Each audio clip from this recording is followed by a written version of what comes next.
radio for the masses. Headline edition, July 8, 1947. The Army Air Forces has announced that a flying disc has been found and is now in the possession of the Army. If the game is rigged, change the game. Game changer. I occasionally think how quickly our differences worldwide would vanish if we were facing an alien threat from outside this world. This is Fade to Black with your host, Jimmy Church, on the Game Changer Radio Network and KGRA, the Global Radio Alliance. I need your help to get to the year 1985. You're listening to Fade to Black with Jimmy Church on the Game Changer Network. Good evening. Fade to Black. Bespoke radio for the masses. Yeah, man. How you doing? How you doing? How you doing? Today is Wednesday, May 6th, 2020. 127 days into the new year, only 239 days left.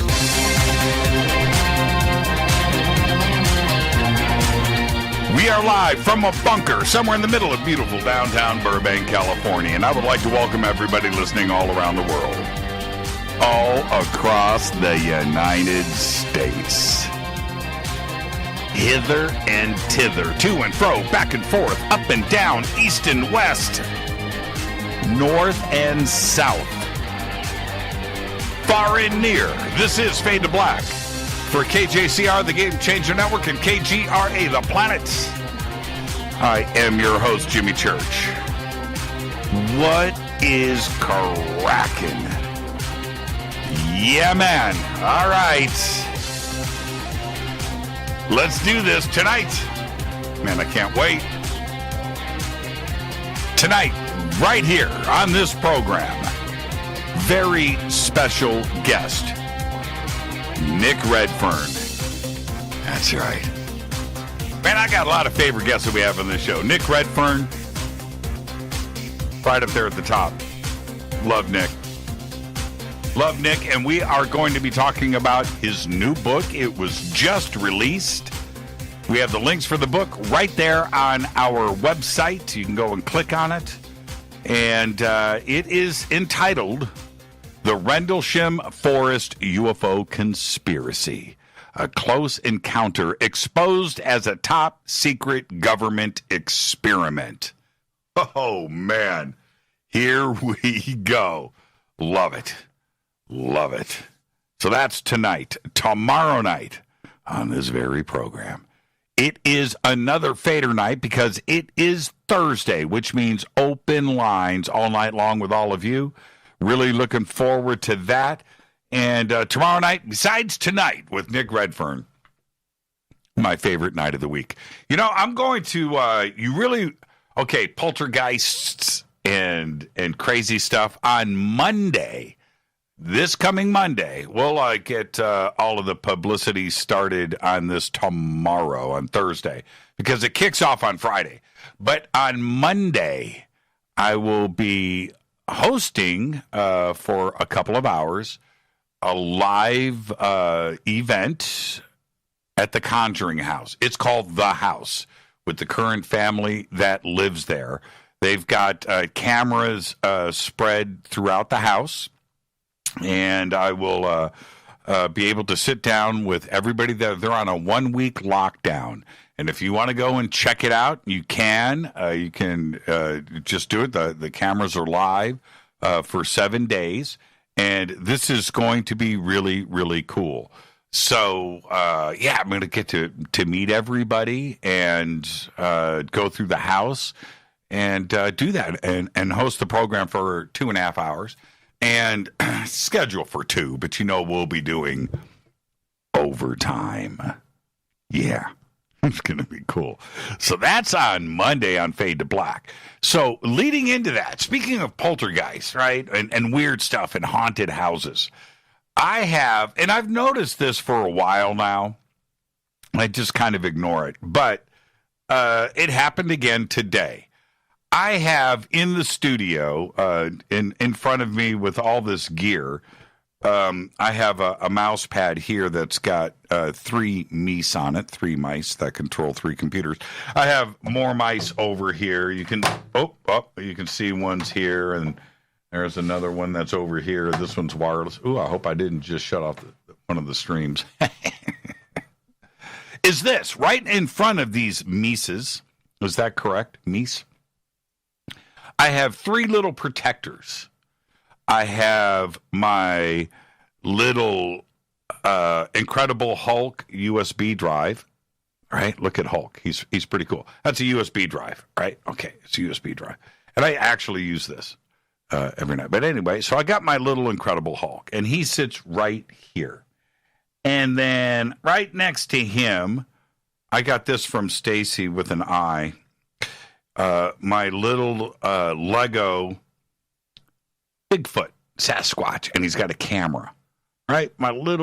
He's a Lego, right? He's a little Lego dude. He's got a little stand, and he sits right here.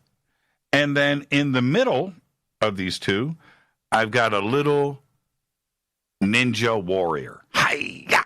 Right? Little Ninja Warrior. Hi-ya! Hi-ya! Hi-ya! Right? So these 3 guys sit right here. No big deal, right? Okay. They all stand up. They've all got big feet. They don't fall. And I come into the studio every day, and one of them is knocked over. The ninja guy is down. Hulk is knocked over. Sasquatch is. It's like, what's going on when I'm not here? And I'm just picturing these guys, going at it. But how do they fall over? And they do it all the time. All the time. I've just gotten to the point of ignoring it. This little guy. Hi-ya, hi-ya. Anyway, my little protectors. And they're always falling over. With this stand, right, this Lego, how does Sasquatch fall over? But he does. So, there you go. It's like that movie Toy Story, right? My little protectors. Okay, so that'll be on Monday. That'll be on Monday on Fade to Black, The House. Okay, so we'll get the links up, and you guys can go and check it out. It's going to be a lot of fun because we'll be broadcasting, doing a simulcast. So what is happening here on Fade to Black will be the audio from that feed. You won't have the video. If you want to check out all of the video or go check out a week's worth of poltergeist activity and ghost hunting that they're doing at the house, which is pretty cool, I'll get you all of the links so you can do that. And it starts on Friday. We start, our thing will be on Monday evening, this Monday. Okay? All right. Where am I at? Follow me on Twitter at JChurchRadio. At JChurchRadio. Start right there. I like the, in the Twitter feed, the raccoon meme from earlier. That was pretty cool. He washes his hands incessantly. Yeah, that was pretty good. Okay. Follow me on Twitter at JChurchRadio. Any questions or comments during the show tonight? Use hashtag F2BQ. That's Fade to Black Questions. You want to hang out with everybody? The sandbox is hashtag F2B on Twitter. Hello to everybody out there. YouTube, Twitter, Facebook, TalkStream Live, KGRA, The Planet, TuneIn, iHeartRadio, wherever you're listening, welcome to the show. Okay. All right. You can also email Jimmy at jimmychurchradio.com. I want you to get your immune system boosted. I want you to do that. I want you to take care of yourself. I want you to be healthy, just like I am here. I'm just healthy. Rita said to me today before the show, and I think it was the Van Halen shirt, but she turned to me and she goes, "Church, you look great.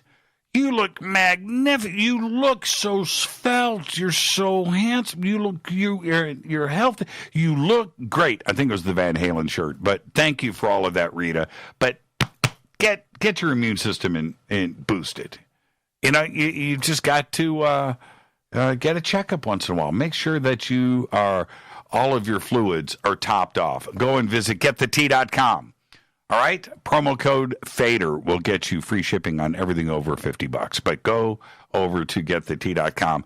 And while you're over at jimmychurchradio.com, how this show happens is sponsors. Our sponsors are the best, like getthetea.com and Billy Carson and his new internet TV network, forbiddenknowledge.tv. Go and click on that banner. Go and visit Billy. You get a 3-day trial membership. Go and check it out right now. All of you Fadernauts, forbiddenknowledge.tv. And, of course, River Moon Coffee. I just saw a tweet pop up about how great our new blend is. The Game Changer. Game Changer blend. Go to the Amazon store for River Moon Coffee. All of the banners are over at jimmychurchradio.com for all of our sponsors here. Promo code for Amazon is JimmyRMC. It's all caps. JimmyRMC. And if you go to the website, F2B Blend. The number 2B Blend. F2B Blend. That'll get you 15% off of your order on their website. Let's get to the breaking news. This happened a couple of days ago, and when the story started to break, I was like, oh, man, really? But it's turning out to probably be true. And that's because Venezuelan President Nicolas Maduro said authorities in Venezuela arrested 2 United States citizens among a group of mercenaries on Monday, a day after a beach raid, an invasion, Bay of Pigs, right? An invasion that purportedly was aimed at capturing Maduro. Maduro says they foiled it. I think they infiltrated the group. That's right. The 2 U.S. citizens arrested Monday were identified as Luke Denman and Aaron Berry, both former United States Special Forces soldiers. Maduro held up a pair of blue U.S. passports, reading off the names and birth dates on them in a nationwide broadcast on state television. Before dawn on Sunday, officials say the first attack started on a beach near Venezuela's port city of La Guaira, where security forces made the first 2 arrests and killed 8 others attempting to make a landing by speedboats. Yeah, that's pretty crazy, isn't it? And the company that was involved in this, that's right, a private security firm out of the United States, and the guy that ran that company was doing interviews out of Colombia into the United States and laid out everything and how much he was involved and how much he was supposed to make, and now confessions and video is starting to surface too from these 2 soldiers, and it's turning out to be a pretty crazy situation. Mike Pompeo said he is going to do everything he can to get these 2 guys released and back into the United States as soon as possible. Next story. You thought that... Now, this is... When we talk about the apocalypse, right? The lifting of the veil, the 4 horsemen, the end of days. Well, I have my doubts. I just think I believe in this country. I believe in the planet, and everything's going to be just fine and so forth. But, and there's always a but, and then there's this story. Wendy's is out of beef. What? Wendy's? Seriously, Wendy's is out of beef. 1 in 5 Wendy's restaurants across the United States have removed hamburgers from their menu. Wendy's expects the beef shortage that is affecting about 1,000 of its United States restaurants to continue into the foreseeable future, the end of days. That's right. Analysts scoured the online menus of Wendy's 5,500 United States restaurants and found that 1 in 5 are not selling hamburgers or other beef items. Instead, they're highlighting chicken. and now, all of a sudden, when I read this the other day, And I thought, man, I'm going to hold off on this. This is fear porn right here. This is promoting the madness. I don't know if this is a zone we need to go into. Let's refrain from reporting on the Wendy's apocalypse. But I want Wendy's now. I do, man. I want a Wendy's double cheeseburger with the square cheese and the lettuce and the tomato and the ketchup and the mustard. Right? Wendy's fries, a Frosty, those Wendy's fries that you dip into the Frosty, and the chili with that Wendy's yellow butter-looking melted hot sauce thing that you pour. Oh, man, with onions on the cheese on the top. I just want Wendy's. I do. All right. Here we go. Another sign of the apocalypse has arrived. I'm reporting this to you as a public service announcement. 19,483 teens in Georgia have just received their driver's licenses without a road test. Seriously. Wisconsin announced this week that it will start doing the same thing for 16 and 17-year-olds starting on Monday. The Wisconsin Department of Transportation estimates that out of the 16,000 road test requests that have been on hold, its new program will allow 10,000 of those requests to be eligible for a driver's license with a waiver and no road test. Yep, that right there. Forget about what everybody else is saying. That right there is another reason to extend lockdowns. Keep those kids off the road. Yeah, man. Think about all those kids that are out there. I got to take my road test. I can't parallel park. Nobody's taught me how to parallel park. How am I going to parallel park? That kid has got a driver's license right now. Oh, man. Isn't that a rite of passage? Right? At your road to becoming an adult.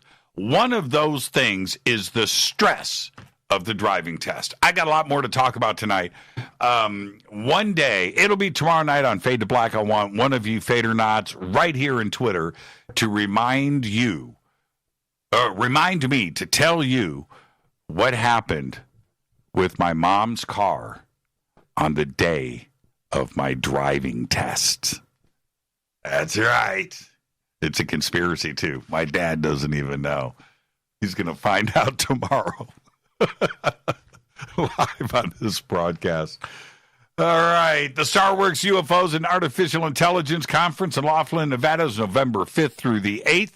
I'm going to be there. Go and check out StarWorksUSA.com for tickets and info. The Disclosure Fest event right here in Los Angeles at the historic Los Angeles Park in downtown Los Angeles is now scheduled for August 8th. The new dates are up. You can go to disclosurefest.org for all of your information. Let's get the show cracking. Happy birthday to today. George Clooney is 59 years old. Bob Seger, 75 years old. Can you believe it? On this day in history, 1937, the airship Hindenburg, the largest dirigible ever built Zeppelin, and the pride of Nazi Germany, bursts into flames upon touching upon its mooring mast in Lakehurst, New Jersey, killing 36 passengers and all crew members. There you go. No, I think some crew members survived. Yeah, hit the ground. At least they did in the movie. Fader fact. The theoretical physicist Ted Taylor, okay, now listen to me, ignited a cigarette with thermal energy released by a nuclear bomb test on June 1st, 1952. This is a vetted Fader fact. Taylor used a mirror to focus the light from the detonation onto the tip of his Pall Mall straight. That's right, no filters. He lit his cigarette during Operation Tumbler Snapper, which was a series of test blasts orchestrated by the United States military at the Nevada test site. And that is your Fader Fact. Tonight, Nick Redfern is here. He's going to be talking about his new book. It is called The Rendlesham Forest UFO Conspiracy, a Close Encounter Exposed as a Top Government Experiment. So stay right there. Nick is going to be joining us at the bottom of the hour. Let me hit this River Moon coffee.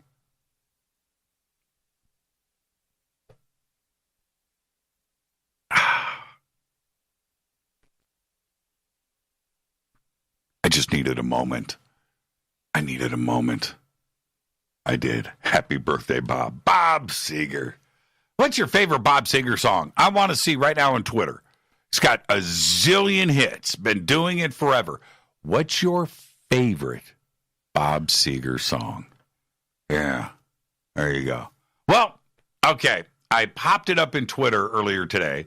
NASA is getting ready to send its next Mars rover to the Red Planet later this year, and that mission will also carry Ingenuity, a brand new helicopter robot that will attempt to make history by becoming the first vehicle to perform a powered atmospheric flight on another planet. It's a big deal.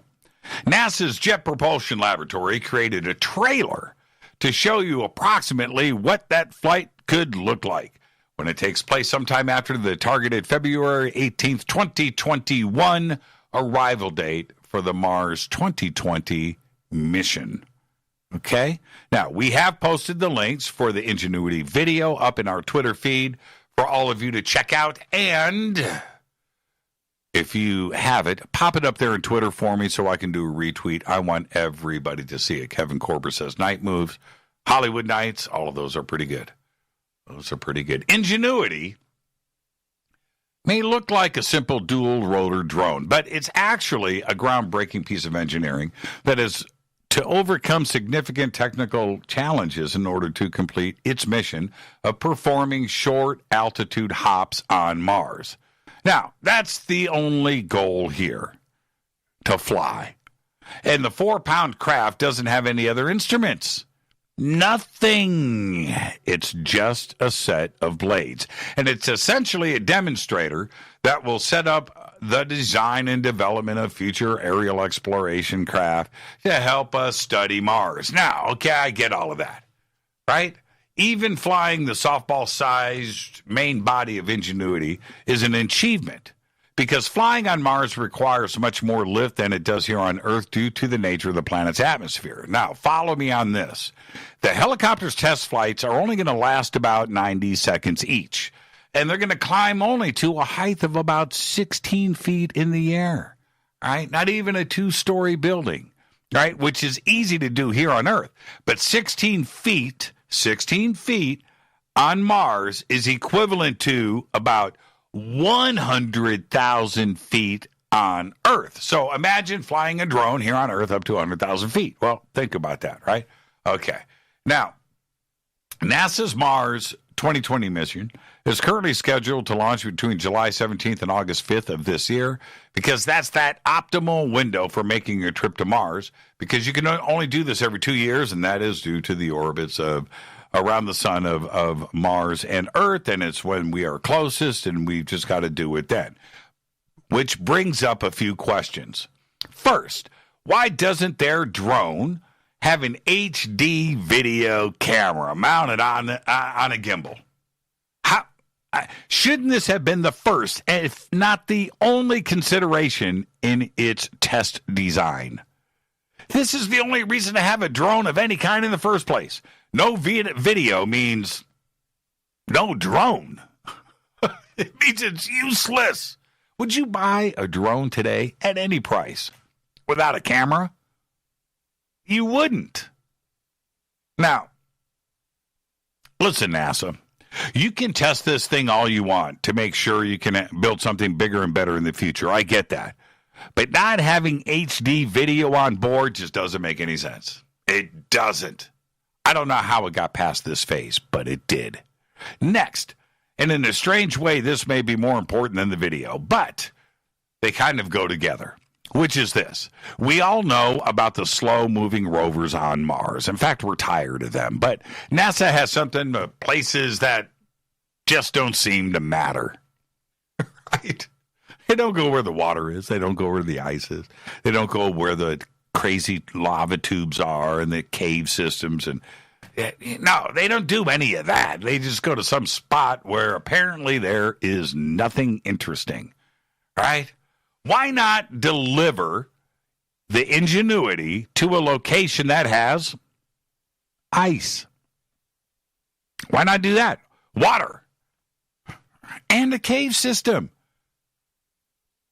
There, with that video camera, you can start shooting video in your testing phase of things that are, and this is the word I want to use, interesting. I'm just saying, right? Now, and the second part of the second part, the 1 and the 2 and the A and the B is this. With the ability to go somewhere quickly without having to wait for the rover to travel a couple of dozen yards, and for that we wait for weeks and a month at a time, the ability to do that is a really big deal. Why not have some simple soil testing stuff? A spoon, just a little robotic spoon. Drone technology today is so advanced and stable. That's the thing. Even the most inexpensive stuff out there is really cool, and it does things. I've got a cheap drone over here that's got a friggin' Nerf cannon on it. Right? It's got a Nerf cannon on it. You can have a little robotic, a little spoon. You can go back to the rover, drop the dirt off that you just retrieved from 45 seconds away of flight at 16 feet. Think about that. I'm just saying.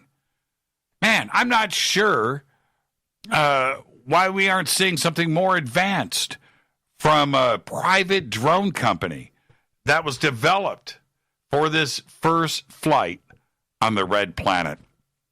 I'm just saying. And it's just like, once again, and I know it's cool, but we're going to see this is the deal. Think about this. We're going to see pictures of the drone. Are we going to see video of the drone flying, or are we just going to see pictures? We don't got HD video footage from could you imagine how cool that would be? The drone flying around the rover in HD. Duh! I don't get it, man. I just don't get NASA. This is Fade to Black. I'm your host, Jimmy Church. Tonight, Nick Redfern is here. We're going to be talking about his new book, The Rendlesham Forest UFO Conspiracy. A close encounter exposed as a top secret government experiment. Stay right there. We'll be right back with Nick Redfern. I'm your host, Jimmy Church. Follow me on Twitter at JChurchRadio. Email is jimmy@jimmychurchradio.com. That's right, on the Game Changer Network and KGRA, The Planet. Stay with us. We'll be right back.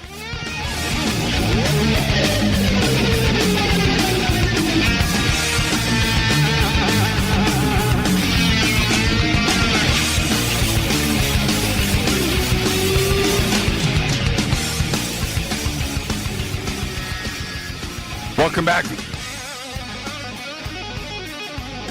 Welcome back. Fade to Black. I'm your host, Jimmy Church. All right, let's do this. Tonight, Nick Redfern is here. Tomorrow night is Fader night with open lines all night long, so get ready for that.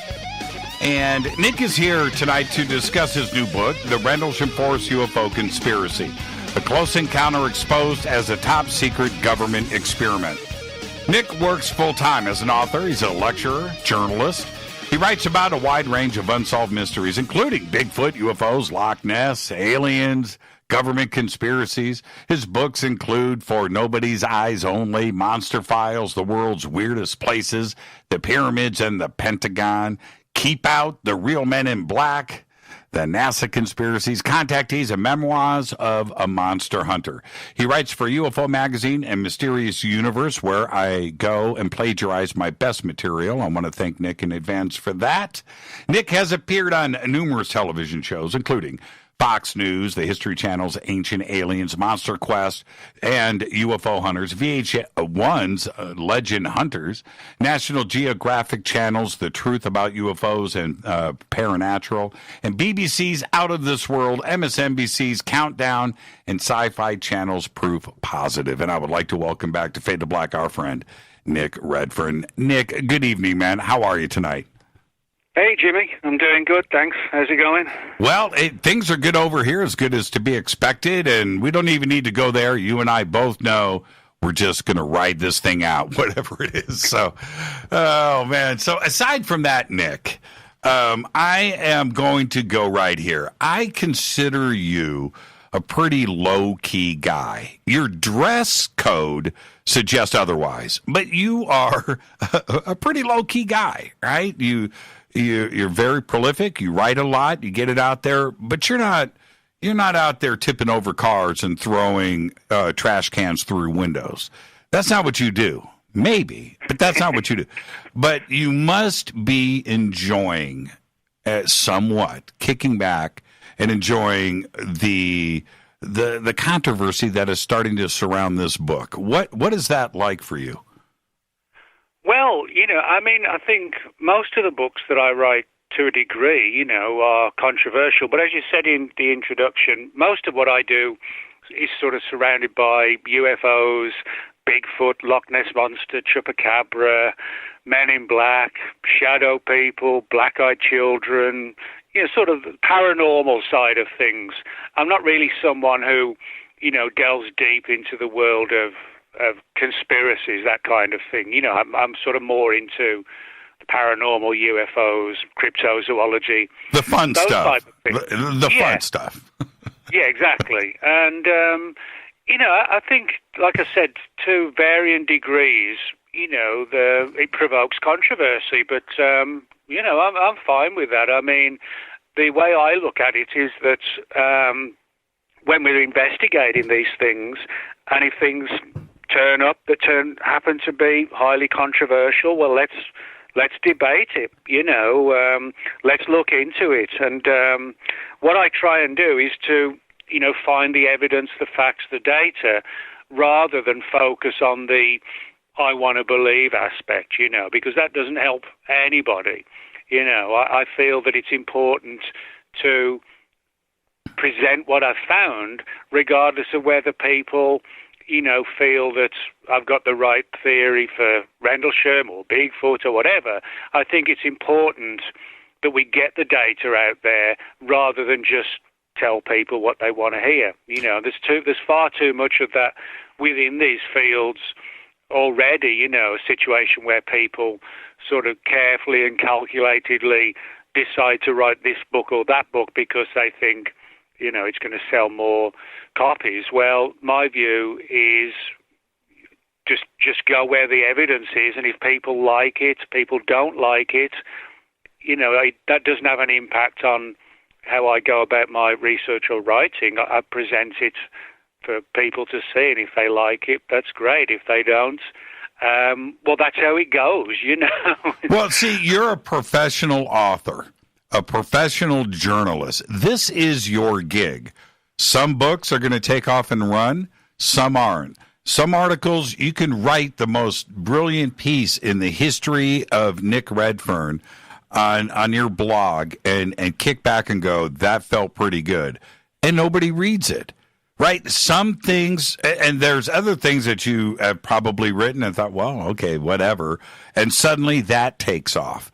But you do it enough to know that if this is the way things are, you're not going to concern yourself over the selling or the numbers of things. If it happens, great. If it doesn't, well, you're going to be doing something else next month anyway. You've got another project that you're currently working on. It's just what a professional journalist does, right? Yeah, I mean, to give you an example, my sort of best-selling book is actually one that I did on Bigfoot called the Bigfoot Book. That is my biggest selling one. So that kind of tells what people like in terms of what I write about. But you're right when you said about what books are sort of popular and which ones aren't. One of the things I can tell you for sure is that my books that sell the most are the ones that are sort of pro-UFO, pro-alien, rather ones like that I've written about, where it may sort of destroy a sacred cow kind of, story in ufology. I've found those books don't sell well, and it basically comes down to one thing: the books that I write that sell fairly well are the ones that have a positive impact on ufology. If I was to write a book saying, this famous case isn't, as it seems to be, those books don't sell. Now, it might seem strange saying that now because, with the new book just come out, the Rendlesham Forest book, there's no doubt that the vast majority of the people listening to this and possibly buying the book, I'm pretty confident that they won't buy the book. Now, that might seem strange that an author would say that, but, if nothing else, I'm 100% truthful, and open wide. And I can tell you that writing books on things that, destroy this case or that case, they don't sell. But that doesn't stop, but that won't stop me from, like with the Rendlesham one, Rendlesham is it's sort of like the UK's Roswell in terms of visibility and fame, And the new book looks at the angle of Rendlesham being not a UFO event, but being a secret experiment using holograms and to try and determine how people could be fooled on the battlefield, that kind of thing. Now, a lot of people might sort of say, how dare Nick do that, and a lot of people, I'm sure, will not buy the book because, I'm not saying what they want to hear. But, I mean, what am I supposed to do? Just lie and just tell stories that people want to hear? That's not my approach. And if people like the book and they don't like the book, well, like I said earlier, that's how it goes. And but I'm not going to change my approach, to try and sell more books or whatever. I mean, if you do that, you're compromising your own ethics to start with. 100%. If you start writing books because you're concerned about numbers and you want to change who you are, that's like, you and I always go to the music analogy, right? But if you're a band that's writing songs for an album because you want to sell albums, then you're not an artist or a painter or anything else. That's not how it works. But I actually want to oh, go ahead. You have something? I was going to say, on the music angle, as you know, my favorite band is the Ramones, but the Ramones made some of the most classic music, but they were never big sellers. They remained like a cult type band, throughout their entire career. But they didn't sort of change their ways, it was still bowl haircuts and leather jackets from the start to the end, and that's how I kind of make that analogy, is that if you're going to write about controversial things like UFOs, Bigfoot, aliens, etc., you should just go where your heart takes you in terms of what you're looking for and looking for answers, and don't try and make the answers fit in. Just go where it takes you, and if it's sort of when you sort of look into your theories, if it vindicates your theories, well, that's great. If, however, when you start to look into it, you think, holy hell, this is starting to go down a path I didn't think it was going to go down, that shouldn't stop you from going into that angle. Is that what happened? The worst thing you can do is hide the truth. Right. Yeah, Nick, is that what happened to you here? Did you start to write just another Rendlesham book? It scares me to say those words, but as you were doing the research, is that when you started to change directions? Well, this one was slightly different because over the years, I have sort of got snippets of information, probably going back to the late 90s, in relation to the idea that Rendlesham Forest was not the landing of a UFO, but it was a secret experiment using hallucinogens and holograms. And the purpose being, you know, you have the guys in the woods and you watch their reaction as to how they respond. So in other words, you can gauge from experiments like this how troops on the battlefield might react when faced with like a sophisticated holographic image. It may cause havoc on the battlefield, not realizing that what's in front of them isn't real. So that's kind of the theme of it. And over the years, and particularly within this sort of Rendlesham Forest people, if you like, in the UK, the researchers in the UK, these stories of sort of holograms and mind-altering technologies and creating sort of ruses as a means to, you know, determine how the human mind can be altered and changed.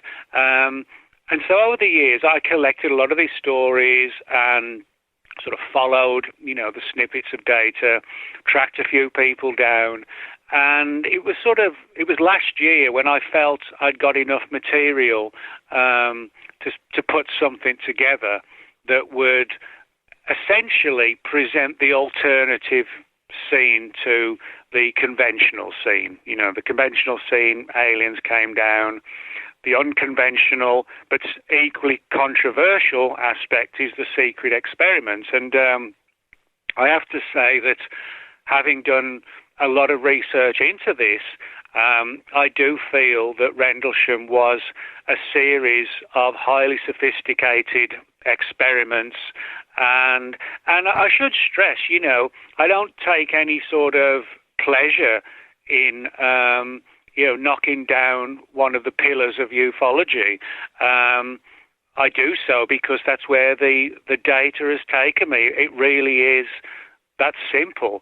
And I think, you know, I would hope that people would look at the book through, you know, a regular situation. You know, go into it, just read it, don't have some preconceived conclusions or ideas and so on. Just see for what it is, and if you agree with me, that's great. If you don't agree with me, you know, we can debate as to why you don't. And I think that's the way, that's the responsible way to handle, you know, controversial things like this. But let's not just, you know, uphold a story because it sounds cool, you know. Well,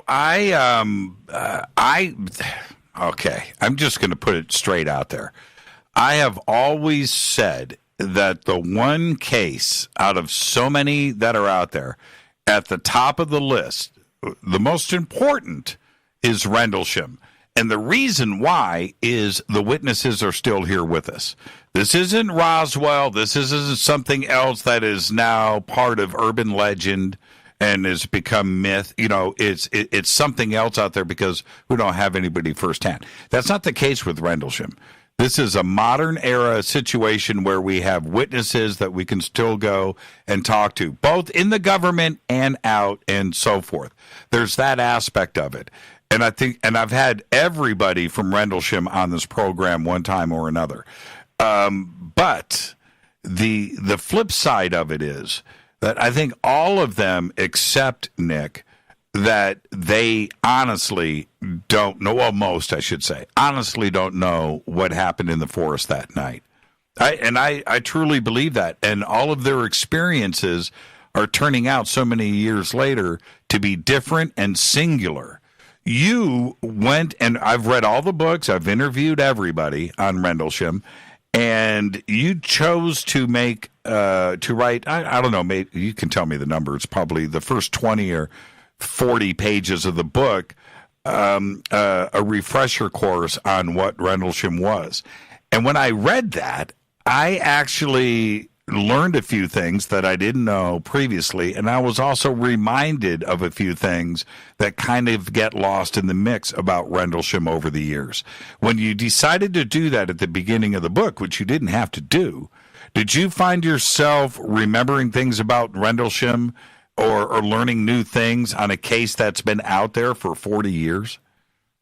Well, I mean, one of the things that I think is important to make note of when you're talking about Rendlesham Forest, the case, and the location as well, people, I think, who, through no fault of their own, if you haven't been to the UK and you haven't seen Rendlesham Forest, you might have an image of just, let's say, just this creepy old forest, in little old England, that kind of thing. But the reality is, and this is where it gets important, is that Rendlesham Forest, going back to the 1930s, has been an absolute hotbed for top-secret military experimentation. Now, that's not rumour or anything like that. For example, in the early 1930s, the British government set up a committee called the Tizard Committee, and it was one of the first top-secret committees set up to look into the early technologies surrounding radar. And in the Second World War, there were rumours of German troops invading just off the east coast of England near a little village called Shingle Street. And the rumours that some sort of weird technology was used to quite literally set all these German soldiers on fire as they came on the beach. There's also another radar program in the 50s and 60s, top secret, called Cobra Mist, which was like a major part of the defensive situation in the UK.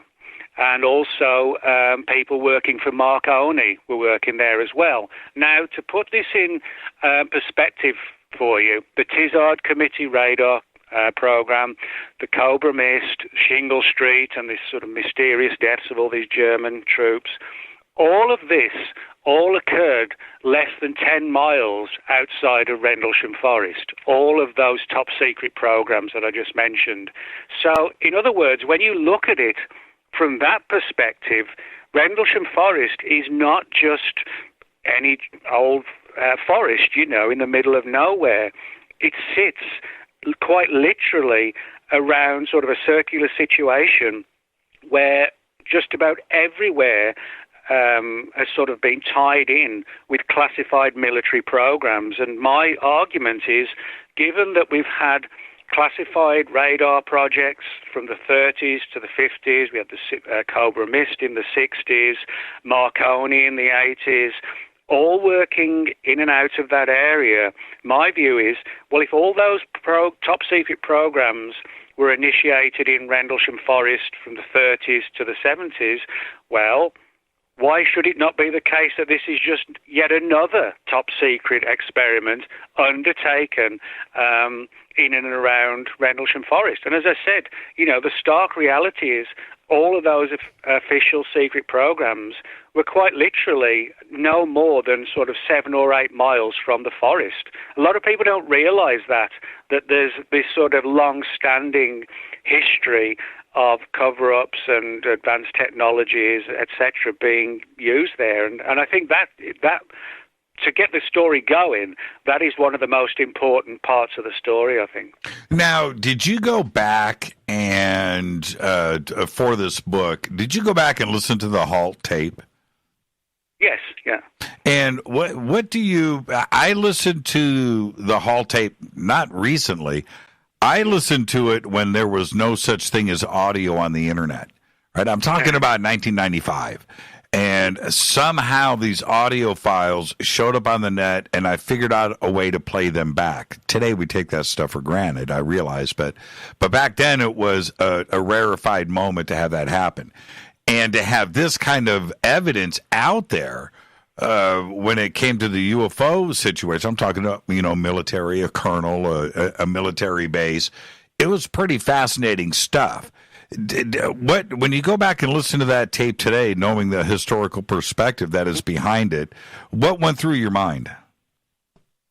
Oh, well, for me, I think the Halt tape is one of the most important parts of the story because, if you think about it, it's almost unique. In fact, it may be 100% unique that, I can't really think of another sort of profound UFO case where it was actually, sort of collected, so to speak, on audio. We've actually got the guys talking in December 1980. You can listen it now 40 years later. That's almost unique. Yep. As I said, I can't think of another case that falls into that sort of important category.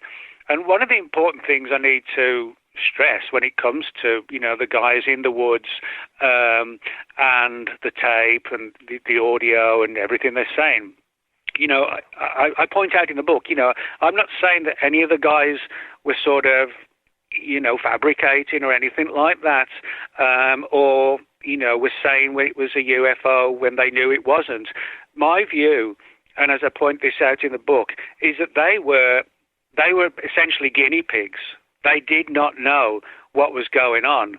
They were being sort of used in this highly advanced holographic type experiment, and none of them were sort of aware in the slightest of what the situation that they were being plunged into.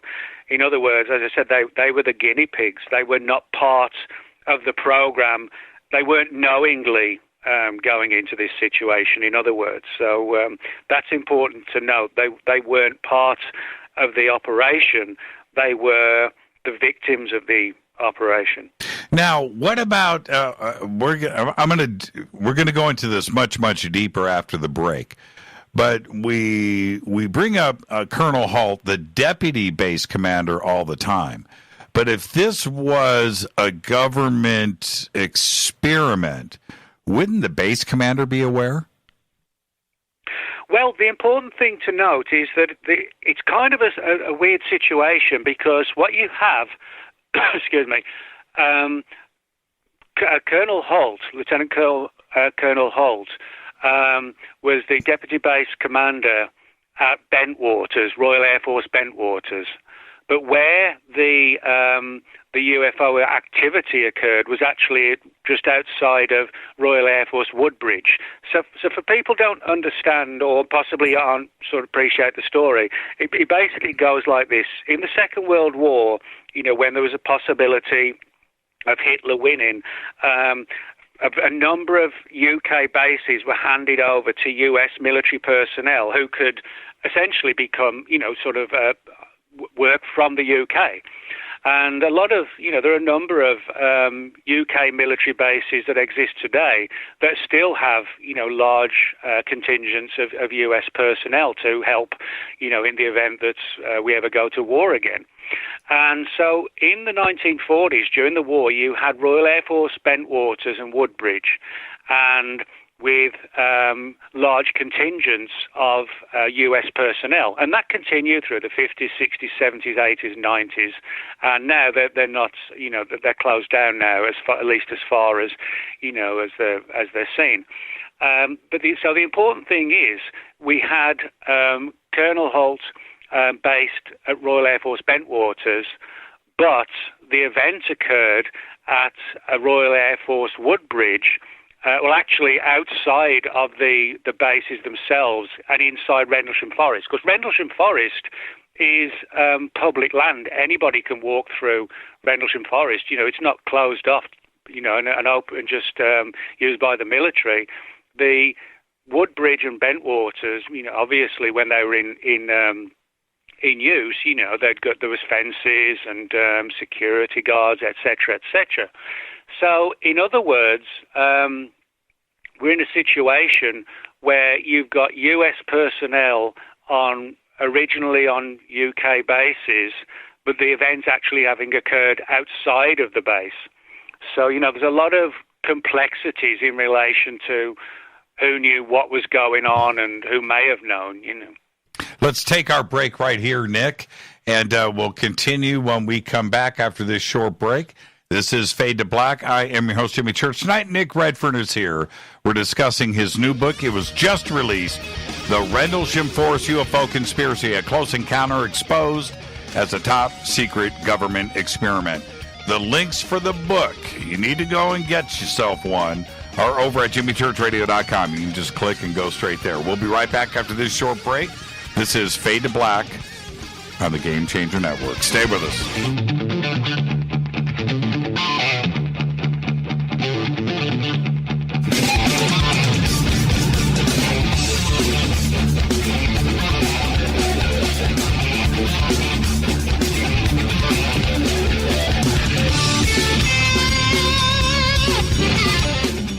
All right, welcome back. Fade to Black. I'm your host, Jimmy Church. Tonight, Nick Redfern is here.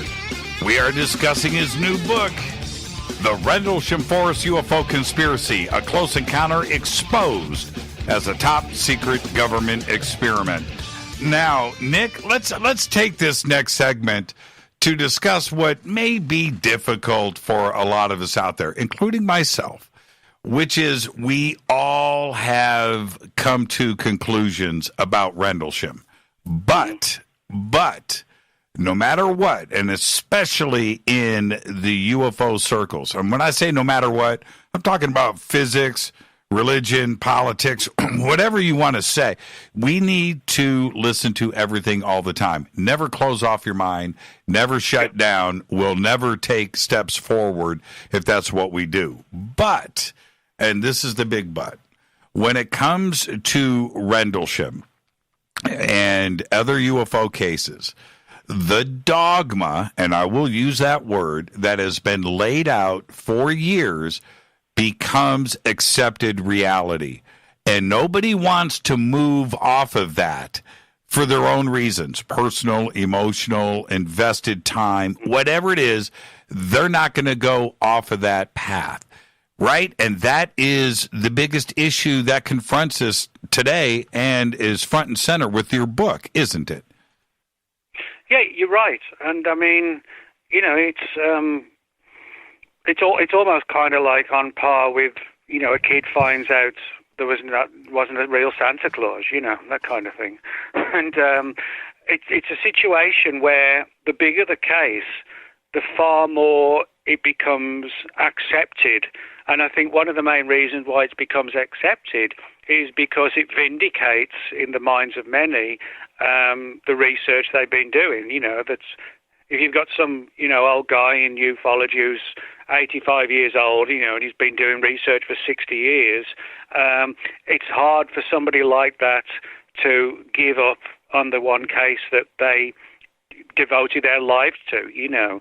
And so, but you're right, you know, when you have a story or an event which has been researched and the subject of numerous books, and just about everybody is saying it was extraterrestrial, it is very difficult for a lot of people to walk away and accept a new theory which actually doesn't support the UFO angle.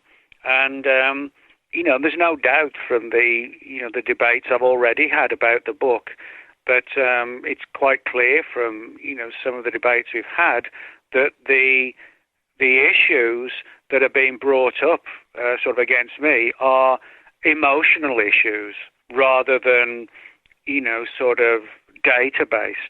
You know, it's Nick's full of crap, that kind of thing, you know. He likes punk music and all this bit, you know. It's, you know, I see it time and time again when it becomes defensive and it becomes an attack on the author rather than have a sort of face-to-face debate of the facts. And now, there have been, well, see, this is the thing, and most people in ufology, and I'm looking at the comments coming in on Twitter right now, too, as well, about this, and I think something strange happened out there. That's my own conclusion. I've researched it enough for me to, but I listen to everything, and you bring up not only some things that need to be considered here, but what you have researched and brought out in this book has been discussed about Rendlesham for a long time. It's just that nobody wanted to touch it. And there was also a pretty solid story that started to go around that it was all just a practical joke, right? The RAF were playing a practical joke on the United States Air Force. Things were going back and forth between the two bases, and things were just happening. So the Brits just had to pull one over, on the Yanks kind of thing. Even that story got a little bit of traction. And it's not that we're breaking new ground here. It's that nobody wants to shift off of what they've already accepted. When did you start to hear these other versions of Rendlesham? Oh, well, that's an easy question to answer. The first book that came out on Rendlesham, which was written by Brenda Butler, Dot Street, and Jenny Randalls, it was called Sky Crash, and that came out in 1984. And even then, there were rumors of things like early drones and early stealth craft and, sort of maybe like a Russian satellite coming down, that kind of thing. So those kind of the theories, the alternative theories, have been around, for a long time. But I can tell you, having been on the UFO scene for a long time, I can tell you one of the reasons why some people may actually privately, agree with some of what I say. But some of the people in ufology, well-known figures on the lecture circuit, will not rock the boat for fear of not being booked on the next lecture circuit. I see that now and again. People who I know do not support certain stories, but they go fawning up to, the bigwigs in ufology, and to basically kissing their shoes, kissing God knows what, to basically ensure that, they'll get 3 or 4 more new conferences last year. And to me, that's kind of pathetic, really. I mean, if you believe something, if you got a conclusion, well, tell it as it is. Don't just kiss ass, and say you agree with this or you agree with that. I mean, that's just, like I said, pathetic. That's the best word for it. Wouldn't the story, the reality, if it's true, wouldn't that reality of it being a top secret government experiment be a bigger story and more important than if it was aliens? Isn't that significant? Well, yeah. I mean, it would be significant if it's proved, and of course, even I have to admit, there's a big difference between having a scenario based upon the data that I found and the interviews I've done for the book. That is not proof. That's data. That's information. But if we have proof, solid proof that aliens came down at Rendlesham, or solid proof that it was a military experiment, it would massively affect ufology because, number one, it's one of the biggest cases. It's up there with like Roswell and Cash Landrum and the Phoenix Lights, all the big cases. So people would then be thinking or concluding, well, if this big case has collapsed, well, how many of the others weren't UFO events? So you have this spiraling aspect that could happen. The other aspect that could actually happen is the issue of, well, have we been sort of deceived? Are so many of these UFO events just sort of tactical experiments hidden under a UFO banner? And then you begin to think, well, how long has this been going on for? Is it just Rendlesham? Is it multiple cases? So I think whatever the answer is, it's going to cause big controversies if we can get the hard proof. And by proof, I mean literal proof. What I would also say is that you're right. When you said, would it be more controversial than aliens? I would probably say it would be on an equal par. I mean, if it was proved that aliens did come down in Rendlesham Forest 40 years ago, that would be amazing. And even I would be really, really pleased if it was, because it would vindicate everything that we're doing. That's right. But what I would say is, the idea of a top-secret experiment using sophisticated holograms, and in a situation where the men out there really believed they were seeing something extraterrestrial when it was actually, sort of projected phenomena. In many respects, that would be more controversial.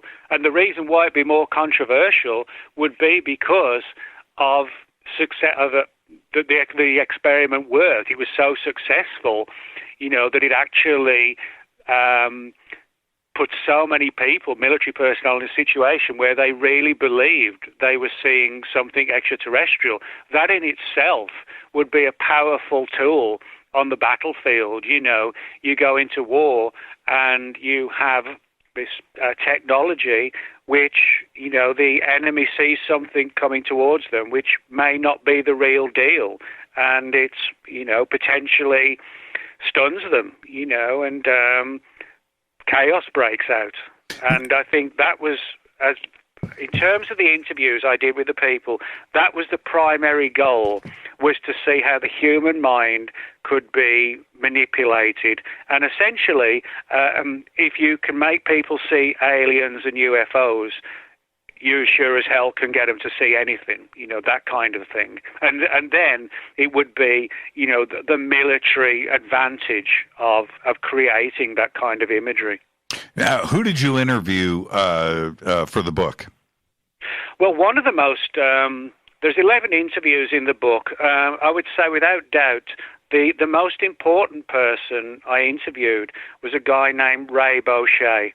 Now, Ray, he's still active in the UFO scene today, but back in the mid-1980s, he was the state director for MUFON, the Mutual UFO Network, in Nebraska. And Ray spent a lot of time looking into Rendlesham to the extent that he actually approached his senator, Senator Exon, and Jim Exon. And they had a lot of correspondence, and it's quite clear from the correspondence that Ray had with Senator Exon that he went a long way and up the chain of command in terms of the military.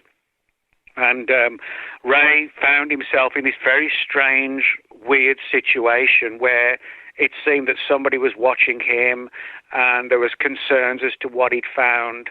And bear in mind, this was 1985, and he really dug deeply into the whole Rendlesham thing and pursued it with Senator Exon. And Ray actually quite generously allowed me to use some of that correspondence in the book.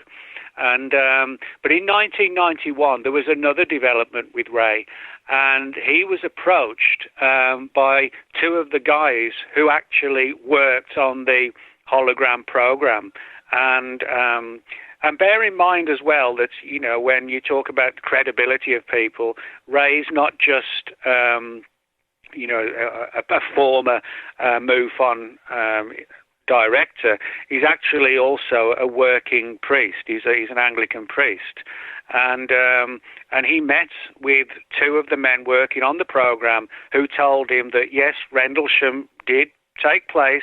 It was an astounding event, but it wasn't a UFO event. It was, as I said, this holographic event, and they basically told him that yes, it was designed to see how the human mind could be affected and how people's mindsets could be just sort of blown away, into a completely new scenario.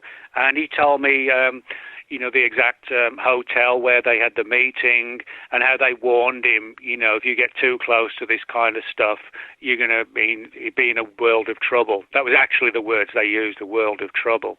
And so Ray, without doubt, was one of the most important people I interviewed because, he was able to actually penetrate, to a degree at least, the secrecy. And, to the extent where, part of the story at least came out. And there's very few people who've actually, been able to penetrate that part of the story. Now, how do you overcome the physical aspects of Rendlesham as opposed to holograms, which are things that are not physical? And I'm referring to directly with John Burroughs and Peniston when they were on just above the craft on that little they got a little hill they're on, little rise depression, and they're both laying down.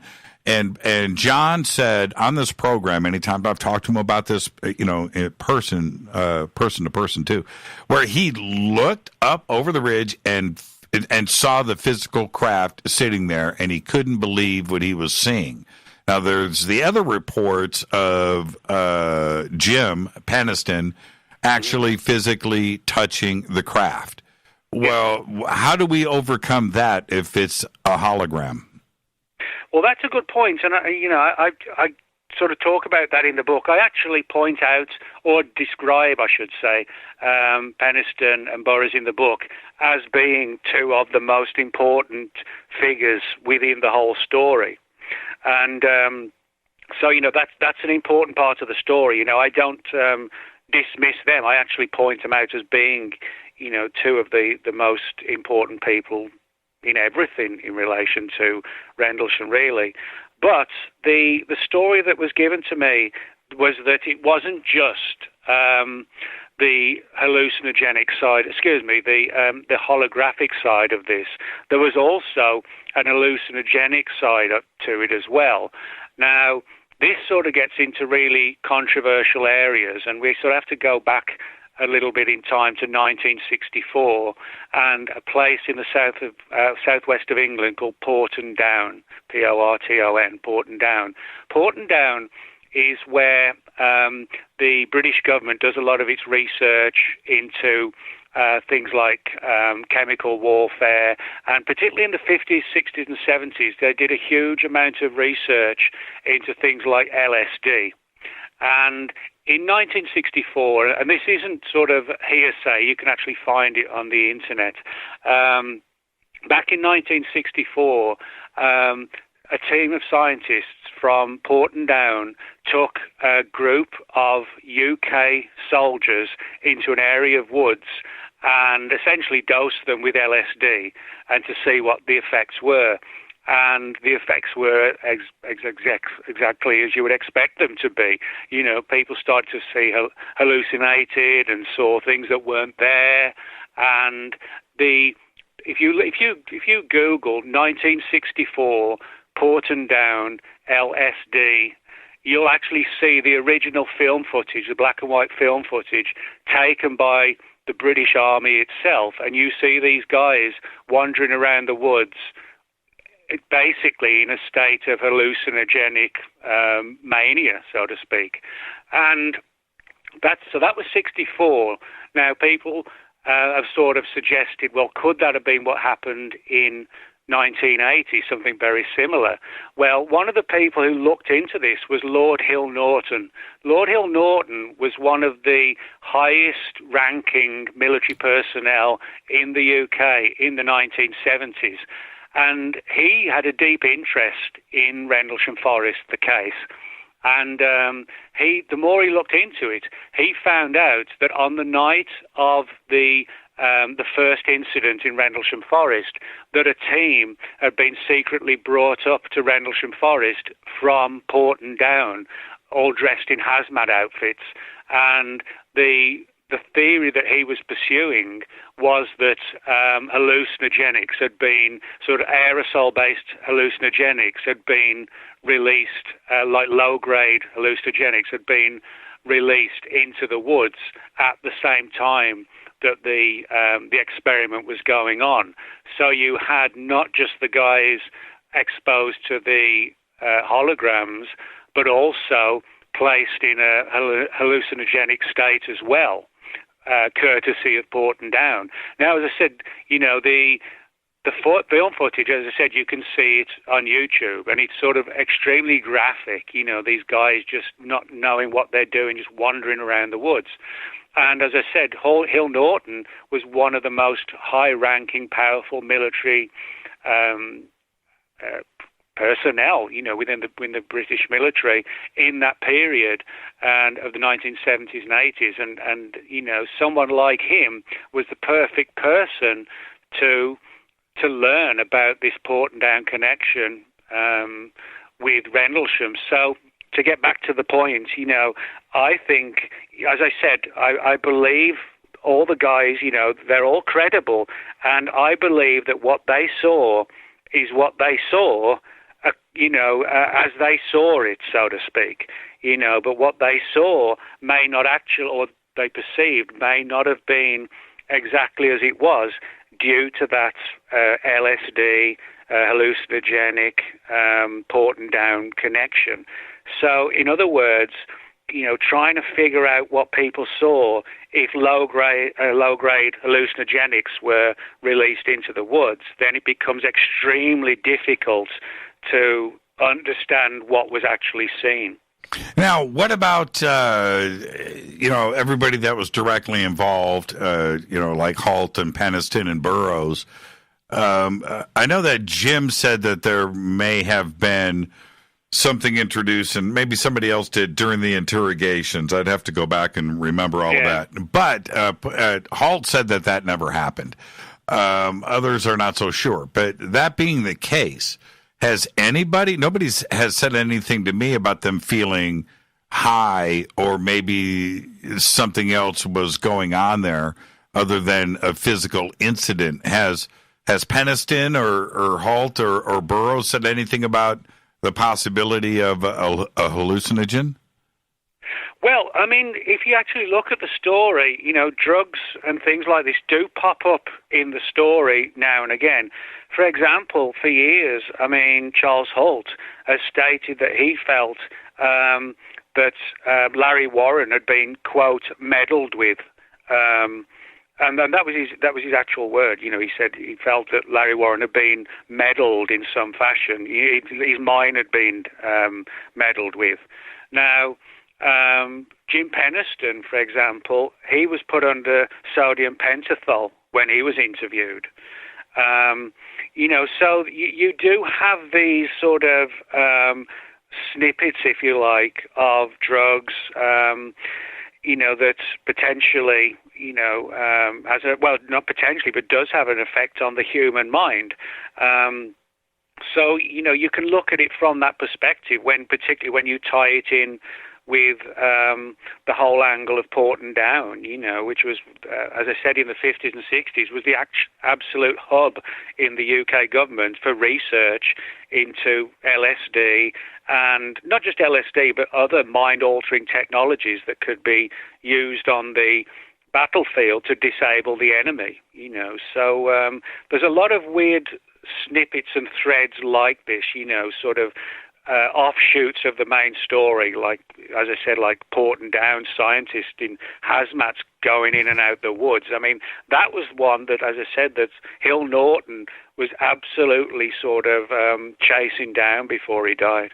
Now, we need to take a break right here, and I just noticed that Jim Peniston is jumping in here on Twitter. I don't know if he's listening to the show or just responding to comments, but yeah, I never know who is listening to this show, Nick. So there you go.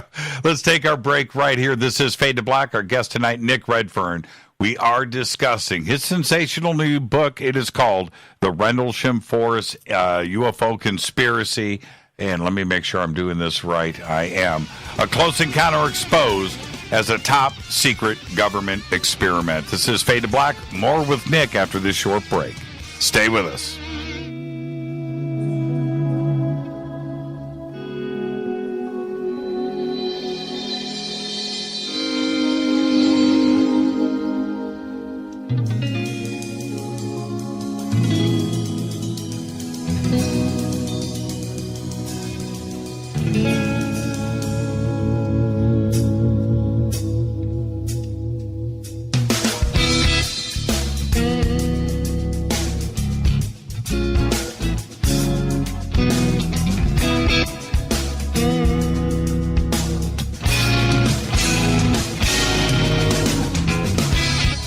Welcome back. Fade to Black.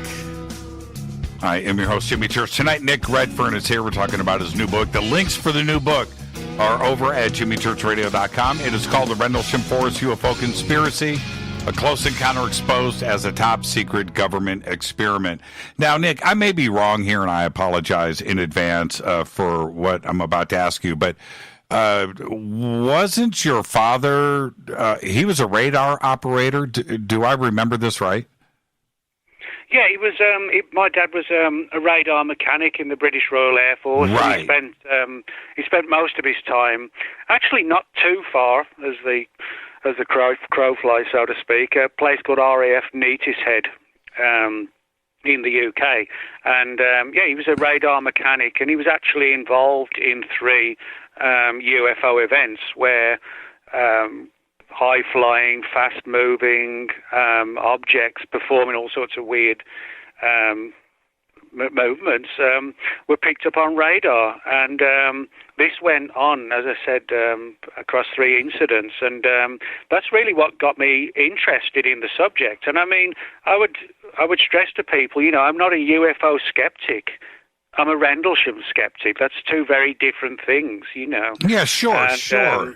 Yeah. So when my dad told me that when I was about 11 or 12, he got me interested, not because it was just because it was my own dad, but also because, he was trained in the military on radar as a mechanic. And that's sort of what got me interested in, reading about the UFO subject. So, and when you speak to someone, like I said, who's not just your own father, but somebody who is, well versed in the military, that counts for a lot, really. Yeah, and I would say that suggests that you understand radar, and you've got a pretty strong interest in it. You brought it up a few times on the show.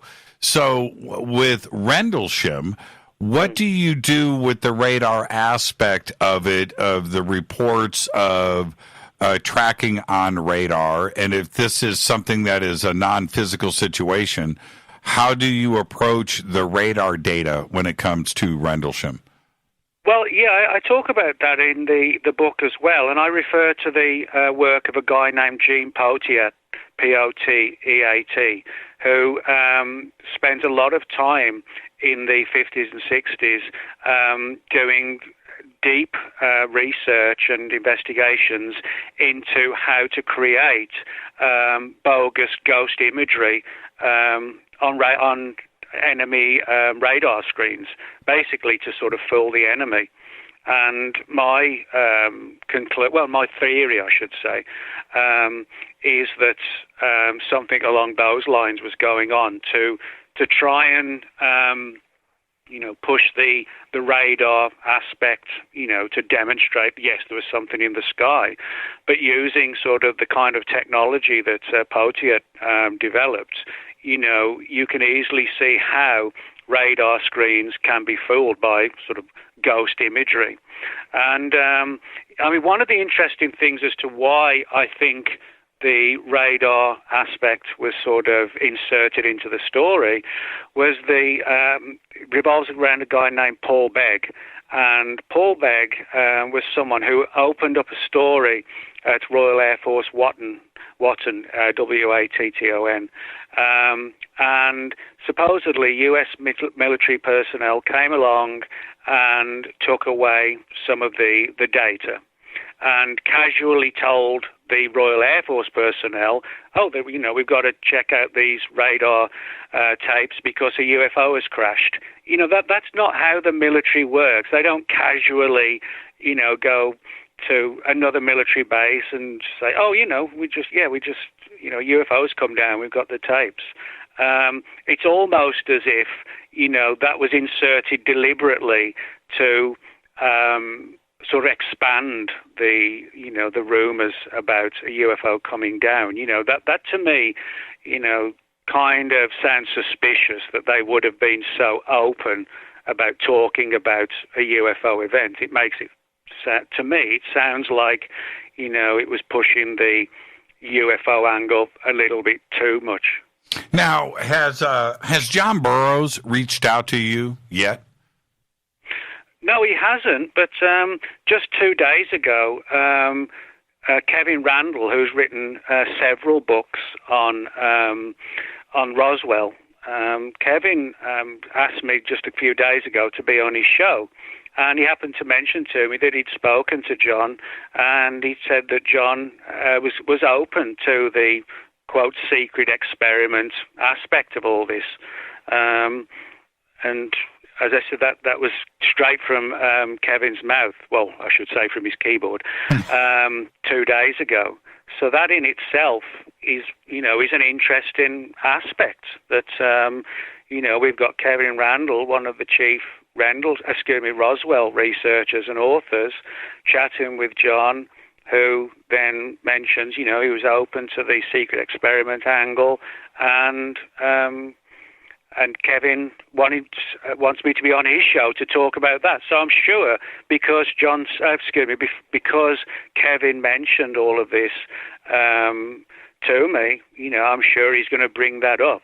So Again, it demonstrates that, you've got Jim, who concludes that he did have, a UFO event, and you've got John, according to what Kevin said, that was open to the UFO side of it, to the experiment side of it all. So, the whole thing is very sort of confusing, and just it's really difficult to try and put the full picture together when if you take my theory out of the story, there's still multiple theories. I mean, for example, as I said earlier, people have talked about Soviet craft coming down,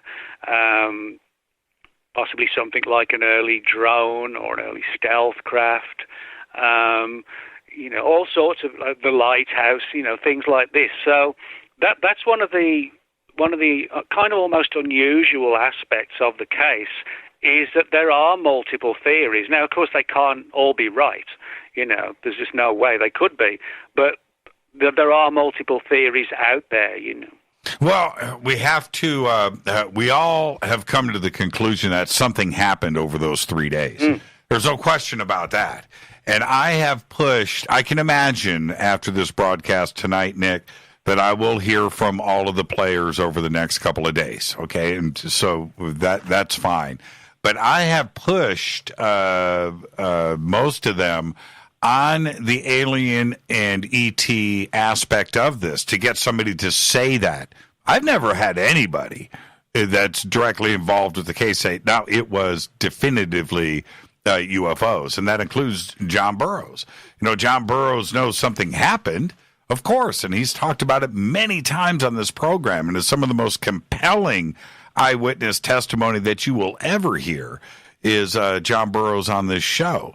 But he has never, crossed that line. Something has caused him physically to have been changed. There's no question about that. He witnessed something, and so did everybody else. But crossing the line into aliens and ET has never been something that has been positively broached by all of the witnesses. That's my opinion. Jim Peniston has said that he thinks it's time travelers from the future, that it was us, that it wasn't necessarily ET, right? Well, yeah. I mean, these are, there's multiple theories, and I mean, as I said earlier, if it turns out that we have proof, not sort of theories or, perceptions or ideas, but if we get proof that aliens did come down in Rendlesham Forest, I'd be as happy as everybody else, because, as I said earlier, it would totally vindicate everything that the UFO research community has been looking for. And but it requests, it's sort of, it's a situation where we have to have the proof, one way or another. But, and if it turns out it was alien, I'll be happy to say, sorry, yep, got it wrong. But the fact is, I don't think I am wrong. But, I am quite open, if I get it wrong, well, that's how it goes, And so I think we can look at it from different perspectives, different angles, but 40 years after debating all these different theories and different ideas, we're still debating it, on your show tonight. Yeah, that's right. I'm not sure that's, if that's a positive thing or not that we're talking about it still after 40 years. I would hope, when I first heard about the case, when I was just a teenager, when the first book came out, Sky Crash, I was still a teenager. I'm sure back then I would have thought if somebody said 40 years later you'll still won't have the answer, I would have thought, well, of course we'll know after 40 years. But 40 years later, we are still debating it. And as I said, I'm not sure that's a good thing or a bad thing. It's a good thing from the perspective that we can continue to look for data, but it's a bad thing in the sense that we just haven't got the proof. And by proof, I mean, literal proof rather than opinions. Yeah, and now there's another aspect to this. John Burroughs and Charles Halt are two of the most tenacious people that I know. They are definitely willing to go the extra mile trying to figure out what happened there. And they have very strong personalities, and I have a lot of respect for them both. But for them, and especially, for these two, but with like Colonel Halt, if he finds out that he was part of an experiment and he was a guinea pig with the things that he witnessed on tape and, over the ammo dumps and throughout the forest and the write-up that he did, the Halt memo, and including the illnesses that John Burroughs has gone through, trying to chase down what was going on, they're not going to be happy people, are they? Well, I think it's like in any situation where, somebody is deceived. I mean, you want revenge, or you want the situation put right. And I think this, again, whichever side you look at it, whether it was an experiment or whether it was a UFO, I'm sure all the guys would like to know what the truth was and what it was that was held from them, withheld from them. Because, again, regardless of whether you think it's an experiment or UFOs, the fact is, the guys were not given a satisfactory response, or, they were never given the full picture. They weren't sort of informed, of what happened to them and why. And so one of the main reasons why they're still frustrated, because they cannot get the answer. So, in that sense, this sort of comes round to the emotional side of Rendlesham, which there is a huge emotional side to it, which you can understand. If you were one of the guys and 40 years later you're still forced to ponder on this and wonder because you never were told, that must be, something that grinds on you. So, that brings in sort of like, the human side of it all rather than just, the data part of the story. Would this help explain why every step of the way for John Burroughs and Colonel Halt, who were trying to find answers on this, things were buried, it's secret, your records are here, no, you can't see them, no, you don't have access to this. Every step of the way, they were completely stonewalled. And this would help explain. It goes back to things like the Manchurian Candidate, or, like the film Jacob's Ladder, or, where these experiments were happening. And when you go to trying to find out why, that is one thing that is going to be kept away from you, isn't it? Well, yeah, I mean, I think the big irony is that, very often things that are sort of down to earth but highly controversial are hidden for years. I mean, for example, in the early 1990s, when President Clinton, sort of opened or tried to open all the files, on radiation experiments and things like that, which much of it had been sort of hidden for decades and decades, and that was highly controversial, and it involved, regular people. So, I think you can make a case sometimes that, a down-to-earth secret rather than extraterrestrial secret could in many ways be essentially hidden away to extreme degrees, because it involves people. That's the important thing, Now, what government performed this experiment? Was it British? Was it American? Was it a joint exercise? Well, most of the data that I've got suggest it was a UK one. I mean, for example, when you look at the whole Porton down angle that Lord Hill Norton looked into, Porton Down is a southwest England facility. It's not in the United States or Germany or France or anywhere like that. And the late Georgina Bruni, who wrote a book on Rendlesham also called You Can't Tell the People, Georgina also found a bunch of material on the Porton Down connections as well. And again, she stressed, this was Porton Down is in the UK. So we're looking, I think, at a UK-based phenomena in terms of the experiments. And another example of this revolves around a guy named Ralph Noyes. Now, Ralph Noyes was a long-term employee of the British Ministry of Defence, and he wrote a novel, I should say, in 1985 called A Secret Property. And it's sort of a thinly veiled version of Rendlesham Forest. For example, there's a Colonel Hoyt in the novel, and there's a forest where something comes down. But the thrust of the story is that there's this sort of almost magical technology which can create visions in front of people's eyes. And as I said, Ralph Noyes was someone who had a long-standing involvement in ufology, and his story does actually also touch upon visions and images of things that weren't really there. So, I think Ralph Noyes knew something about this and chose to portray it in the form of a sort of a thinly veiled novel. Now, what do we do, Nick, ultimately with these different conclusions? And what I mean by that is everybody out there is going to pick a side. But we have a situation here like it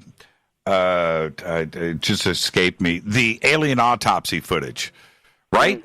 And when we have something like that, and I could even go back, we could discuss like Billy Meyer, where it continues to this day to have its supporters, whatever it may be. But here in this case, how do we move forward, right? Where you're not going to convince anybody. No, you're right. I mean, the only way to convince anyone is hard proof. And by that would be some sort of technology or official documents that tell the whole story and that, that come tumbling out one day. I mean, that's, I think, and I would hope, whatever the answer is, aliens, an experiment, something else, I would hope that would put it to rest then. But even then, I'm not sure.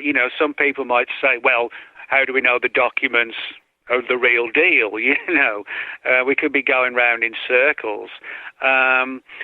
So unless we get some kind of proof which cannot be denied for what it is, and I don't know what that might be, but and it applies to both sides as well. Unless we get something like that, I would predict that people will still be having shows like this 40 years from now, still talking about Rendlesham. In the same way, we're still talking about Roswell, which was now 73 years ago. So I'm pretty confident that if we don't get proof, we'll still be debating Rendlesham, and you'll have like a 2040 or 2050 equivalent of me, and a 2040 or 2050 equivalent of Nick Pope or whatever, talking about this case, which when it's coming up to its 100th anniversary, you know.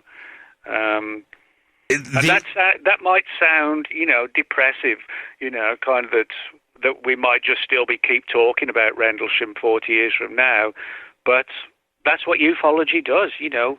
We're still looking into numerous old cases. I mean, Cash Landrum, that's still debated, you know, on the subject of TV shows. That's 40 years ago, you know, and well, I agree with you, but there's another part to this that I think anybody listening to us right now needs to clear the way, which is, we have the hallucination, the misting of mild, you know, drugs into the force. We have that.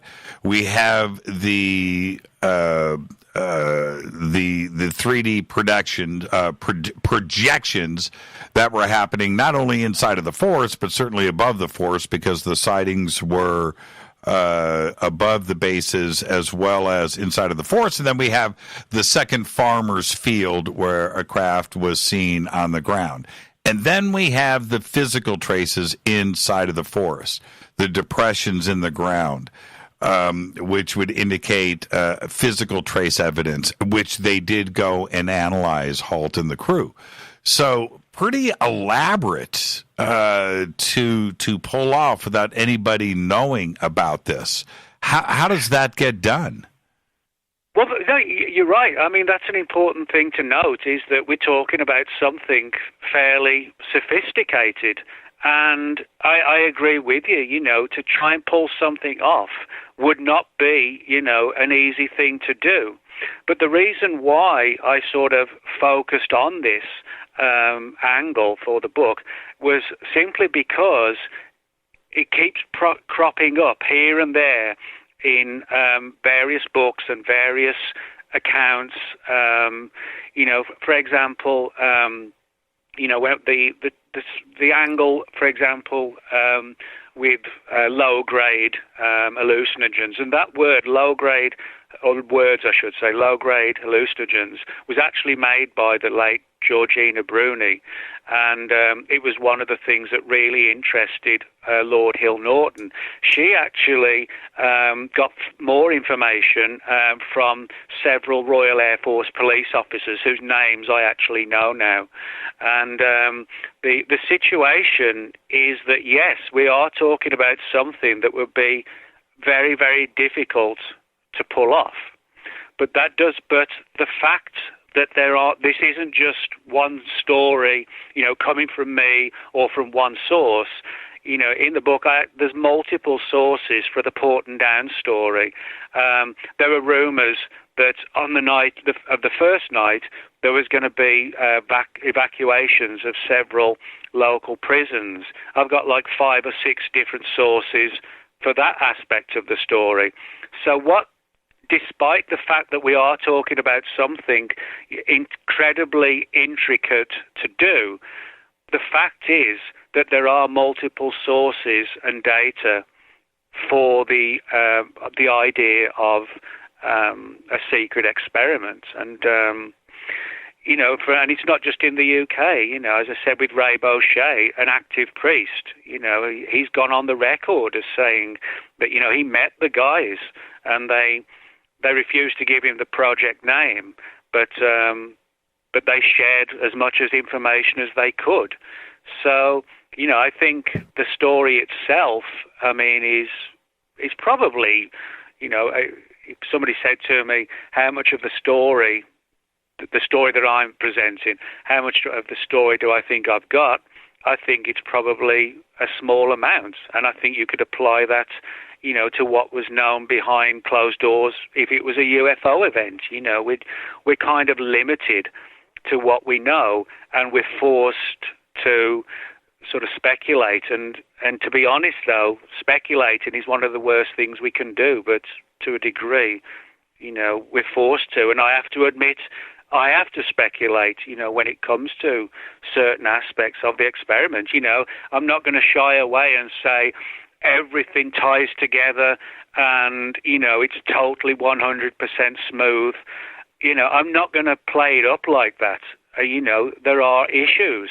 There's no doubt about that. And, I'm not going to lie about that because it would be wrong, And as I said, at the beginning, in relation, you said, well, do you think this book's going to sell?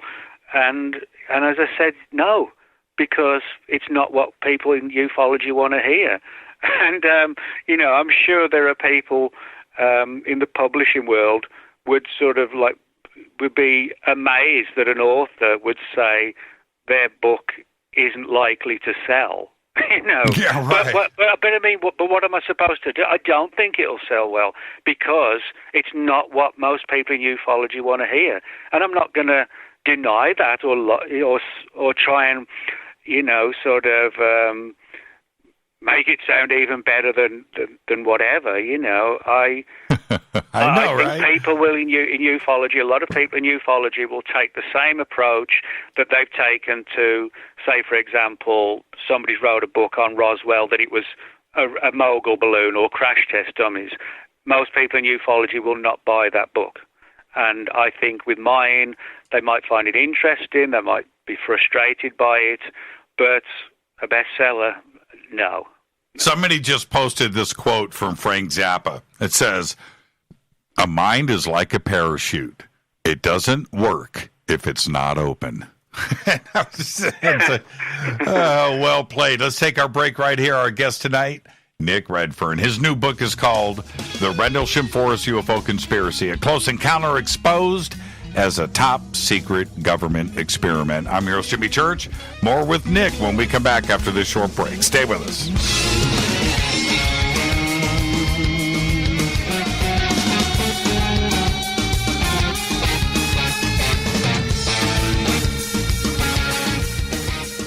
Welcome back, Fade to Black. I'm your host, Jimmy Church. Our guest tonight, Nick Redfern.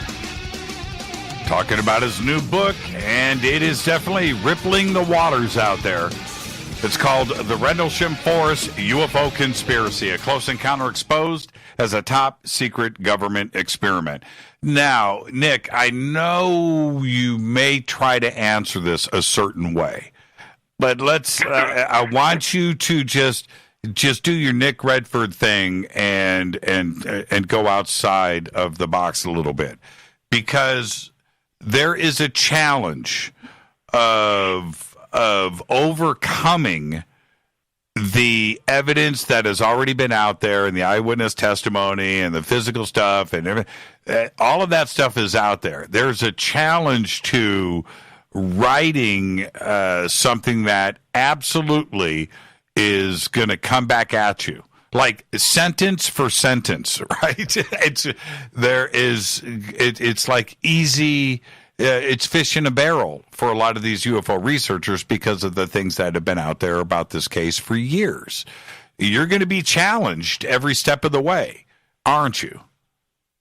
Well, yeah, but I anticipated that when I wrote the book. I mean, you can't write a book on Rendlesham and say it was a secret experiment and not expect to get not just feedback, but also, sort of like the military coming over the hill, coming after you, kind of situation. It's a controversial, fascinating story to begin with, but to insert an experiment aspect to this, just about every aspect, I would imagine. Well, not quite every aspect, but a significant amount of the story. I think people, somebody's going to say, well, what about this? What about that? Why did you say it was this and somebody else said it in that book? You cannot write a book like that, which is so controversial, and not expect to have to respond. On Facebook in the last 3 or 4 days, I've spent nothing but answer, questions, or we're just dealing with, we're debating back and forth, and that's a good thing. You know, and I think, like most of ufology, all that debating and commentary and everything else still never gets answers. You know, that's the way ufology works. You can debate things. You can, have an entire a weekend conference with 5 or 6 people talking about Rendlesham, and you could have somebody talking about the UFO angle, somebody else talking about just a hoax, me talking about the experiments. At the end of that weekend, we won't have got any further, because that's what ufology does. It does. It does. When it started, the comments started over on Facebook. Literally, Nick, I'm not kidding. I went, okay, I can't read this. I know this is going to start going in all kinds of directions here. And I didn't want to do it because of the show, first off, but I also know it's a road that doesn't have an end. There's no conclusion. That's it. It's chasing your own tails. And it's definitely going to continue with this. But there's another twist. And here it is. Last week, the United States Navy, as everybody knows, decided to officially, I'm using air quotes, officially release those 3 videos, the gimbal, the FLIR, and the Go Fast. There has been another suggestion to this, which I think is a very strong consideration, is that what went on the West Coast in San Diego, and then, of course, over on the East Coast off of Florida with those 2 carrier groups, quite honestly could have been the testing of some very top secret technology, and the reaction, not only with radar imaging, but what the pilots would witness and how everybody would respond to it. And that ruffled a lot of feathers. But I can sit back and go, well, it could be aliens or ET, and what's in the videos is certainly interesting, but could it just be something else? And that is what we're suggesting here. You're suggesting with the Rendlesham case, but it's not that far outside of the realm of possibility, is it? No, I don't believe it is. If I did, I wouldn't have written the book in the first place, and I certainly wouldn't have written the book if there was just like 1 or 2 sources that were talking about this, and so for that reason, or those reasons I should say, more than anything else, is what prompted me to do this. But you're right, yeah, when you talked about the Navy, I mean, could we talk about a real UFO? Yes. Could we be talking about something that's sort of something of ours? Well, yes. And there's just people who are out the loop, don't know, and they think it's a UFO. But yeah, you're right. When you said that we can debate this forever and a day, and it'll create a lot of entertainment for the people who read the comments back and forth. But at the end of the day, it's not going to solve it, because if it was solved, there wouldn't be any more books on Rendlesham. Me and you wouldn't be having this chat now, That's right. So I'm not sure how we take it further, and by that I mean, we can collect more data and more information and more testimony, but whichever answer is the true answer, we still have to find the evidence to really nail it down. And unfortunately, we've failed to do that. Did you notice, and I'm sure that you followed it to a certain degree, but when it came to the Nimitz and the Roosevelt and the suggestion that was put out there about it, being our aircraft, our secret programs, and it was just being tested off of the waters. The Navy was there, and we would be able to collect this data. The absolute flaming of the UFO community and how everybody just came to the defense of absolutely not. It has to be aliens. It can't be anything else. Why would our government do this to us? There's plenty of evidence of testing on our soldiers going back to the beginning of time. It's always been there. Well, I think, when you said about, everything sort of people getting fired up, it's got to be this theory and it can't be this or whatever. I mean, that does kind of, again, tie in with the emotional side. Now, I mean, for people who've been in a profound UFO event, as I said, I do believe there's a genuine UFO phenomenon. And for people who've had, really close, profound encounters, I can understand why they are so emotional about, their experience, because they know, what happened to them, and they want answers. But sometimes, the emotional side of it can cause problems, when we're trying to figure something out. Yeah, you're right, and I'll tell you why. Just and the parallels between Rendlesham and the Nimitz encounters are actually pretty profound if you look at it, because we have the evidence, right? The evidence is there, limited or not, in both cases. We even have videos from Nimitz. We have audio recordings from Rendlesham, right? So we have that kind of stuff. And then we have, you can draw your own conclusions from that. But then we have the eyewitness testimony. And with the Nimitz encounters and Dave Fravor and everybody from the Princeton and the list of names of these enlisted servicemen and men and women that have come forward, their testimony is compelling, and we have to take that into account. And it's the same thing with Rendlesham. The testimony from those eyewitnesses is as compelling as it gets. It doesn't mean it is something that we can identify as alien or ET in either case, but it's something that we have to take into consideration, because everybody saw something, and I think that we all will admit that something did occur in both cases. We just don't know what it was. Yeah, you're right, and that's really sort of my approach, or my sort of conclusion or tentative conclusion, is that, like I mentioned sort of early in the show, that in my book, I point out, in my view, that Jim Penniston and John Burroughs are two of the most important people in the entire story, and because they were there, I wasn't, but also because of who they were and still are, in terms of their standing. And so when you kind of look at it like that, you've got amazing statements,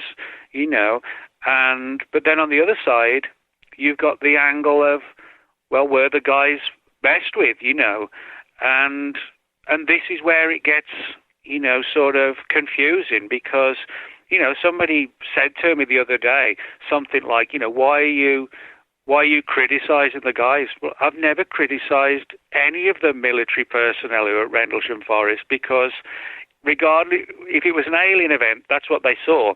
If there was an experiment involving holograms, well, they still saw something. And as I said, there's no being critical on my part. I'm looking at it from the perspective of what did they see under what specific circumstances. So, we're in a situation where I'm not sure where we can go with it, and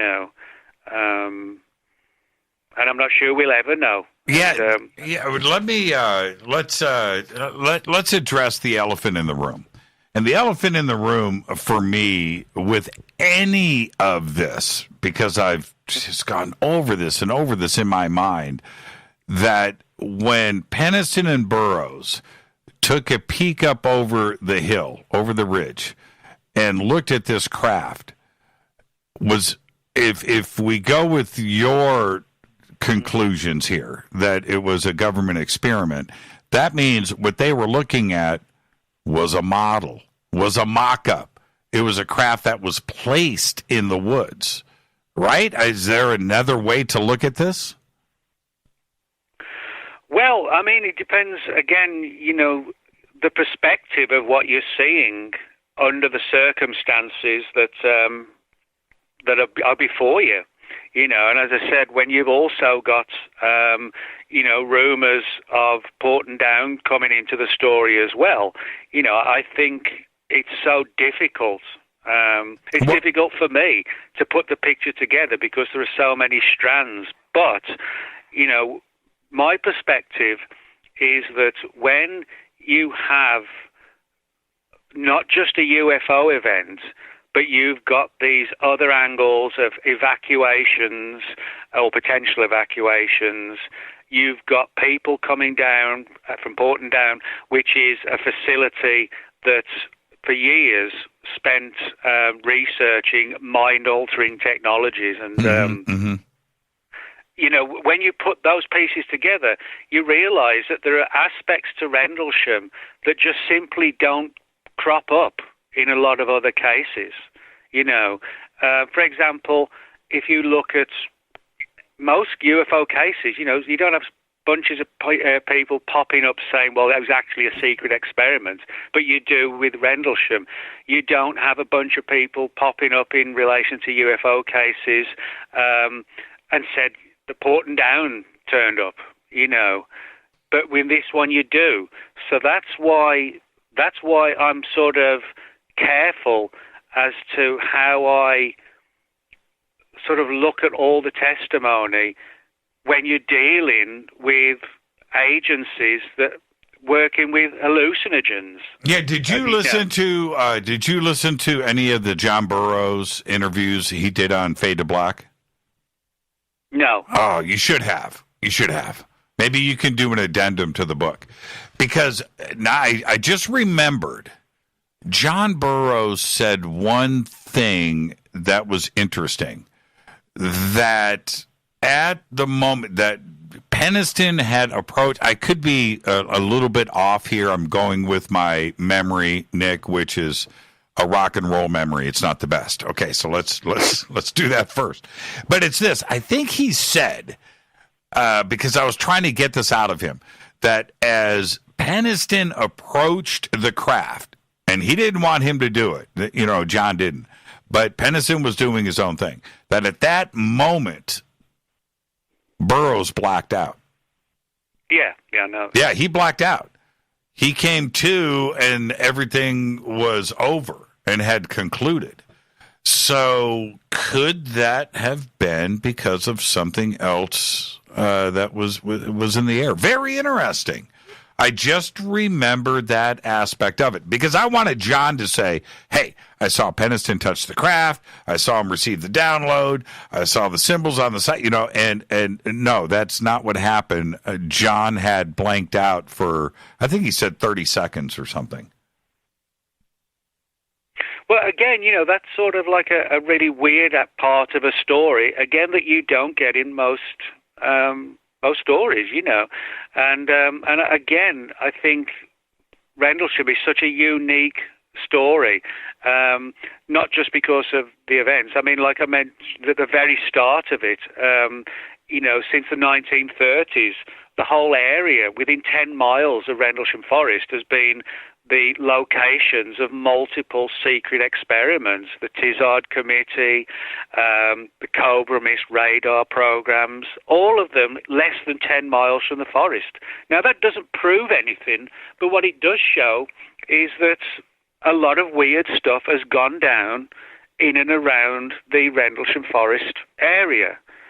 So, I think just using logic, demonstrates that we should, at the very least, be open-minded to the idea, well, if there are a bunch of experiments in and around the area of Rendlesham Forest from the 1930s, why couldn't they still be going on in December 1980? Yeah, and I know that right now, Nick, as we're winding down to the end of the interview, but I want to get this last question in, which is this. The conclusions that you have come to in the book is where you are now with Rendlesham. I get that. Yeah. Was there a period in the past, going back to 1984 when Jenny Randall's book first came out? What did you have a belief that it was UFOs and aliens that landed that night over those 3 nights in 1980, 81, and then your mind was changed? Oh, yeah. I mean, when I read Sky Crash, which came out in 1984, and Jenny Randall's book, From Out of the Blue, which came out in 91 or 92, and Jenny did another book, UFO Landing, I think it was called, and Georgina Bruni's book, they all presented a lot of really intriguing, credible material, some of it which did go down the sort of UFO angle. But what's interesting is that all of those books, Georgina's book, Jenny's various books, and even, for example, Nick Pope in his book, Nick also addresses the secret experiments angle in there.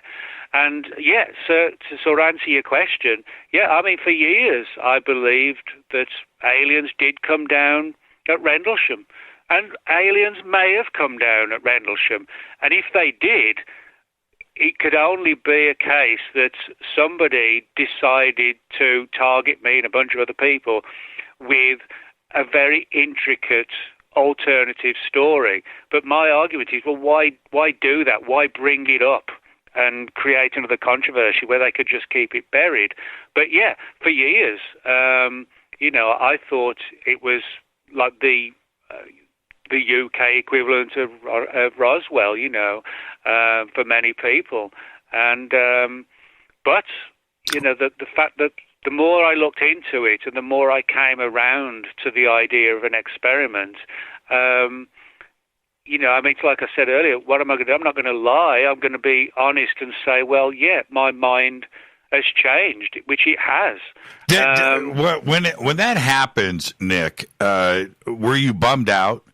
I mean, were you like, oh, man, really? You have to emotionally be affected somewhat. Well,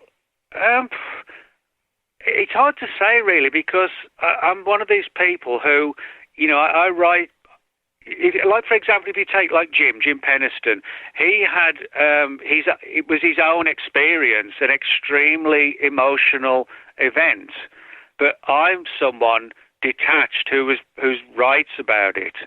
And when you're detached, rather than being the witness or the person involved, if you're detached and you're working from the perspective of a writer, I actually think you don't have that kind of, sort of bummed out aspect, or I don't at least, because I'm detached from the story, where the witnesses are obviously, not detached from the story.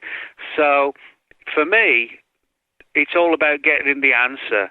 And if it turns out that I'm right, then I'm right. If it turns out I'm wrong and I was deceived and manipulated, then I was deceived and manipulated. But hopefully it would still mean we would get some answers at least, or we continue to debate. But so no, I'm not bummed out that I don't think it was an extraterrestrial anymore. I think, the secret experiment angle is arguably just as controversial as the alien angle. But like I said, I mean, how do we solve it? We can. I mean, you sort of chatting all about on Facebook as I've been doing the last few days. It's sort of enlightening and fun, and it goes on and on and on. But no headway is ever made, and we need to find a way. In terms of this case, wherever it goes, we need to find more headway and more answers, and that's the one thing I never really understand, how we can do that. Yeah, and we just talked for 2 hours, and we didn't bring up Project Bluebeam, and which obviously is something that should have been part of this conversation at some point, but that is another aspect of ufology that people bring up all the time. And if we are talking about projections and holograms and other things in Rendlesham Forest, you can't then, to anybody else out there that is going to talk about Project Bluebeam, say that that doesn't exist. It's either, you can't have it both ways, can you? Well, I mean, in one sense you can, because, I mean, what we're talking about, if it was an experiment in Rendlesham Forest, we're talking about something that was relatively small. You know, I mean, I don't really buy into the Bluebeam stuff because it talks about, you know, like a worldwide kind of ruse, you know, with projected images all around the planet of different gods and deities and everything. I mean, that's very difficult. That's going to be very different, I should say, to, you know, an extremely small experiment in an English woods, you know. Yeah, but the technology would basically be the same, is where I'm going. Yeah, I would imagine that would have to, that would be kind of similar in many respects. But, you know, it's just, it's one of the, getting into the Rendlesham issue is like getting into Roswell. It's like a snake's pit, you know. It's, where do you go with it? Yeah, you have to brace yourself. You know, when you were a kid and you knew your mom was about to crack you upside your head, so you had to do the brace. You had to do the brace. You had to get ready for it. That's where you are right now, Nick. Oh, man. Well, I guess, you know, we'll just have to sort of wait and see, you know, where things develop. I mean, the one thing I would say is that, you know, even if it's one of my books that people don't particularly enjoy, and this is sure to be one of them, I always get feedback, you know, and there's always a lot of interesting feedback that wouldn't have come out had I not written the relevant book. So, you know, maybe new data will come forward. Maybe it'll sort of push it down the same avenue as the book. Or somebody might say, sorry, Nick, you know, you were deceived, and here's the evidence. You know, one of the things about Rendlesham and UFOs in general is the surprise factor. You know, there's still stuff coming out in relation to Rendlesham. Well, you know, Nick, I don't think you're scared to tighten up your Doc Martens, throw on that Misfits shirt, and jump into the mosh pit. Right? That's where we're at. The other day, I mean, I spent 4 days thereabouts just ranting at people and then ranting at me. You know, that's all we did. We ranted at each other, and you know, I enjoy like a good online fight. It's fun. Yeah, it is fun. It's fun. You know what? I'm going to be straight with you, Nick. I get a day at least one Rendlesham email. Oh, wow. Every single day. So there you go. Thank you so much, Nick. What a great conversation, man. I look forward to seeing you out there again, and we'll break some bread and shoot a brew. Thank you so much. All right. I'll see you later, Jimmy. Nick Redfern. Again, everybody, the links for the new book are right there at jimmychurchradio.com, and you do need to go and check out Nick Redfern 40.blogspot.com. We have those links up on our website too as well. And like I said, and Nick knows this, I've admitted it to him many times over the years, it's where I go to steal my best material. This is Fade to Black. I'll be right back after this short break. I'll open up the phone lines, and let's see what everybody has to say. Stay with me. I'll be right back.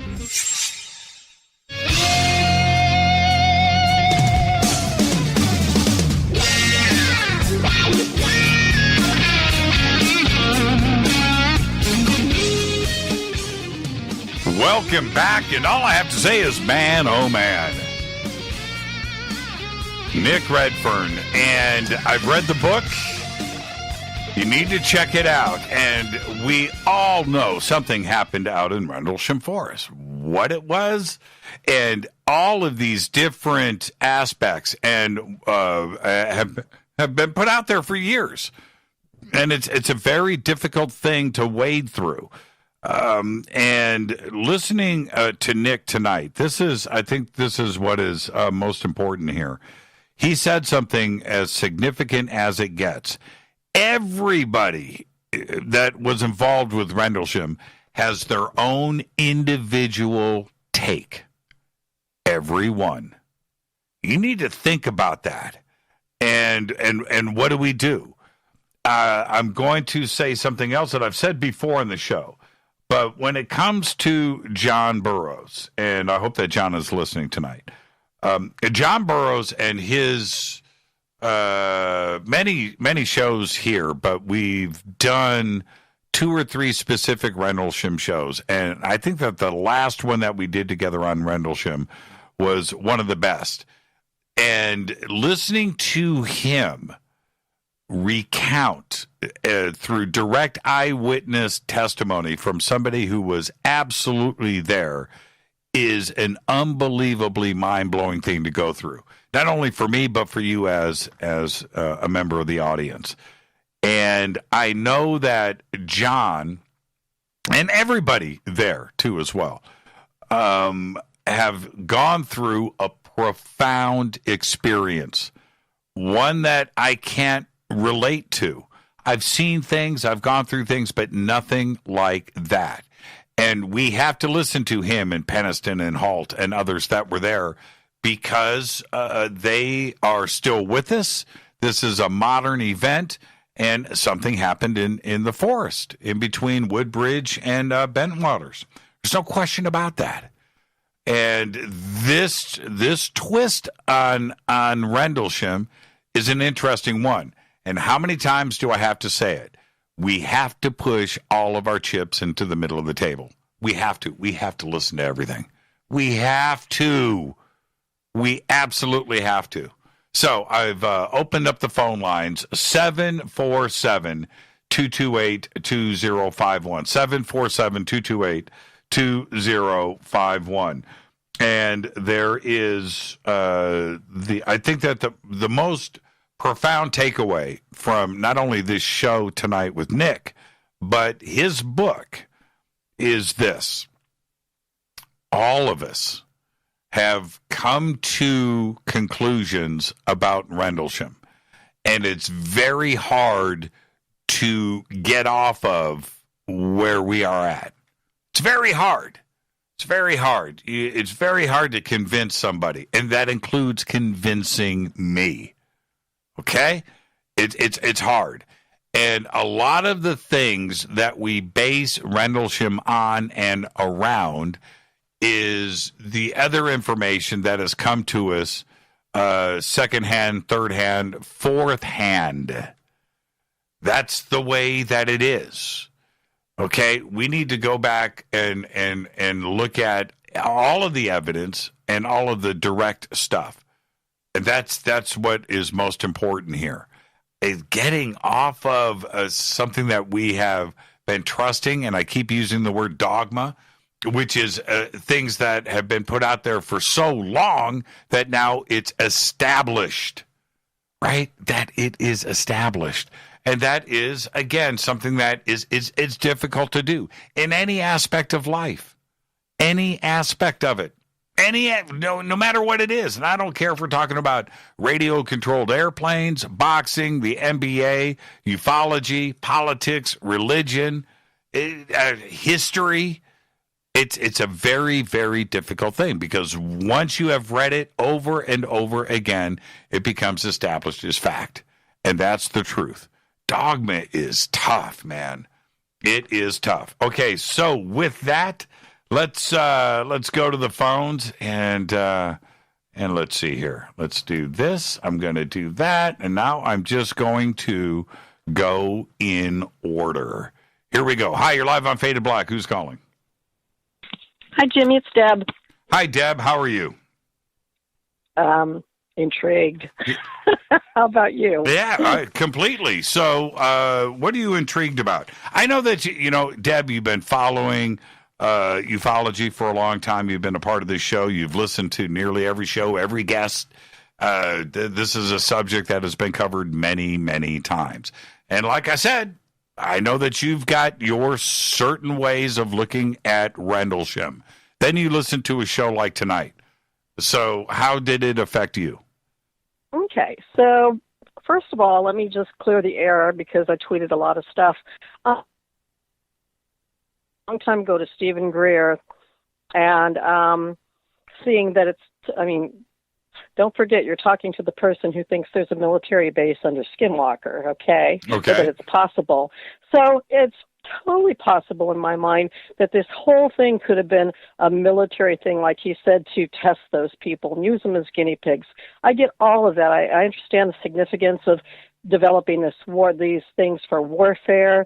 That craft could have been a military craft. Maybe the radiation, maybe he really did touch it and it made him so sick all those years and it was a real physical experience. I totally get that all could have been possible. Maybe that's what happened.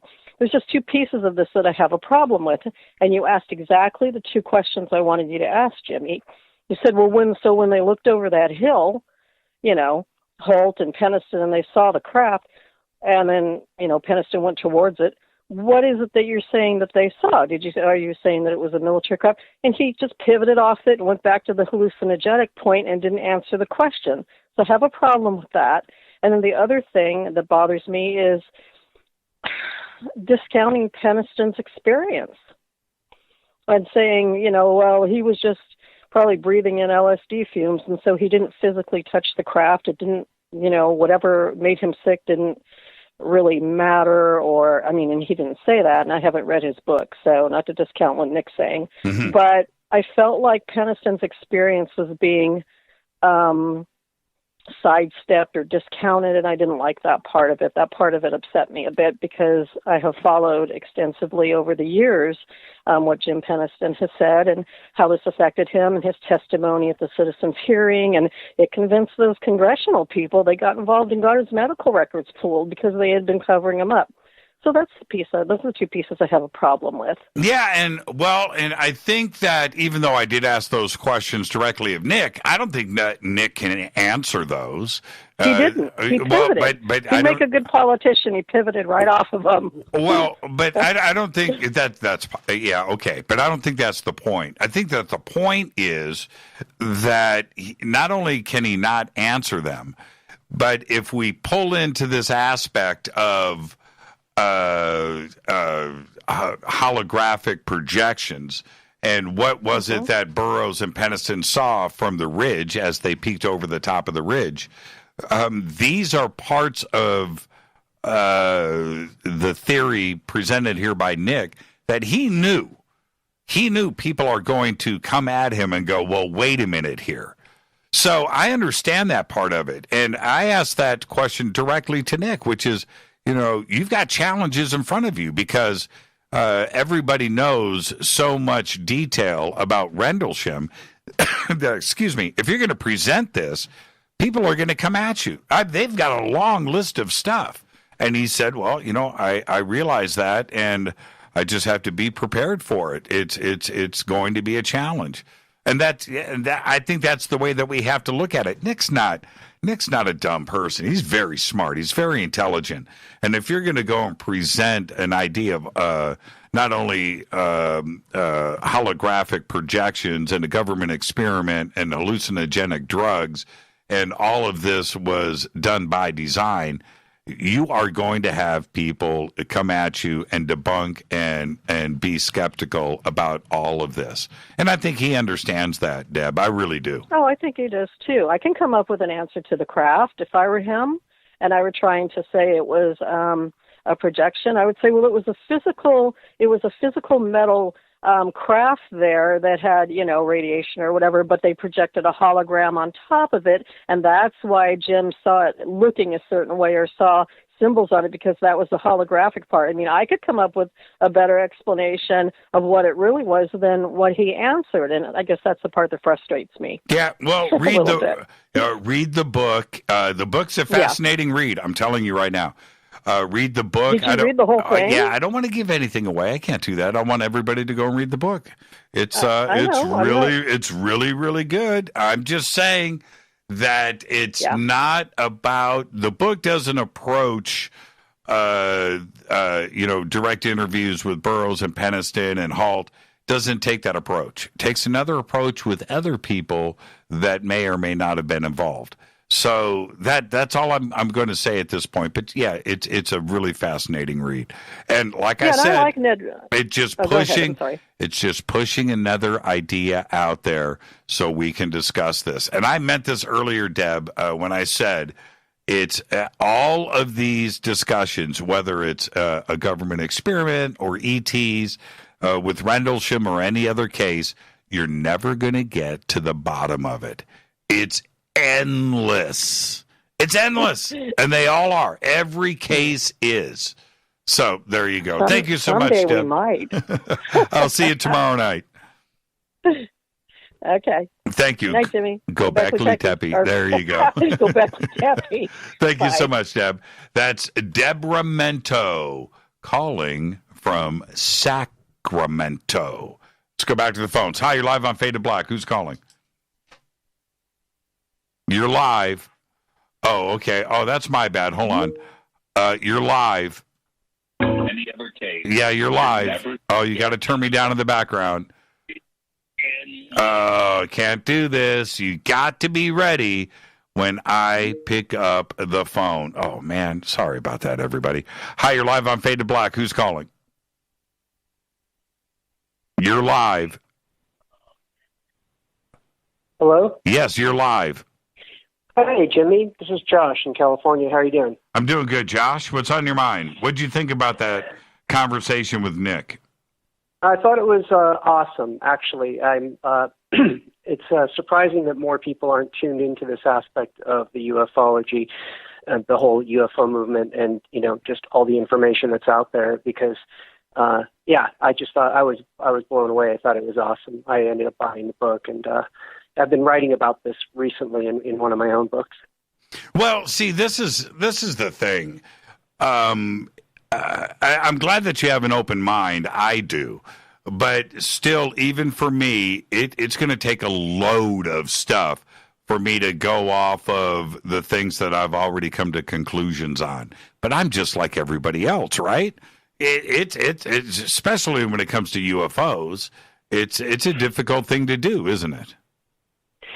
Well, yeah, it took me 25 years, actually. I've been studying for the last 30 years, and I've been deep into UFOs. I've, met Bill Cooper at a UFO convention in 1990, and that's where I first got really turned on to it. And I've just been studying for a long time, and I believed that there were aliens on this planet. I believed that the government was covering it up. I believed in things like reptilians. I believed in a lot of this stuff as, because there were so many other people who believed in it. There were so many different pieces of scattered, what appeared to be evidence everywhere. So, yeah, it wasn't until about just a few years ago, as I was really getting deep into writing my own book, that I finally kind of felt like I snapped out of this spell that I was in, or this hypnotic spell of some sort.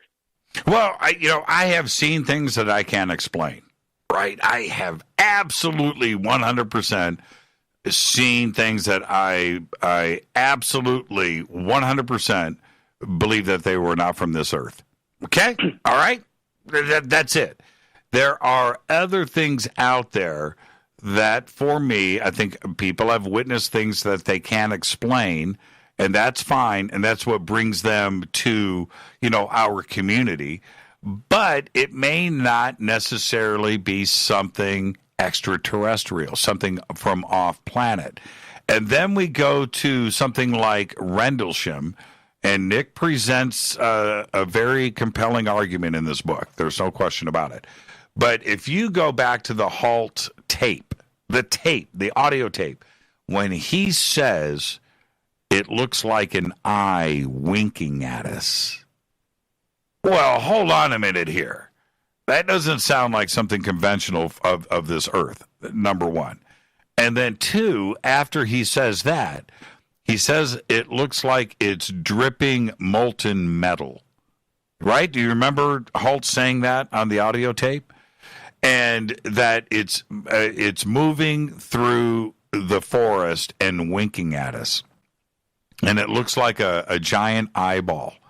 That is something that we have to really take into account and try to digest what Halt is putting into words, because that's what he was seeing that night. And when I first heard that back in 1995 with my own ears, I came to one conclusion, that he's seeing an extraordinary extraterrestrial event go down in the forest. I didn't think it was anything but that. I didn't think it was anything traditional or terrestrial. I didn't.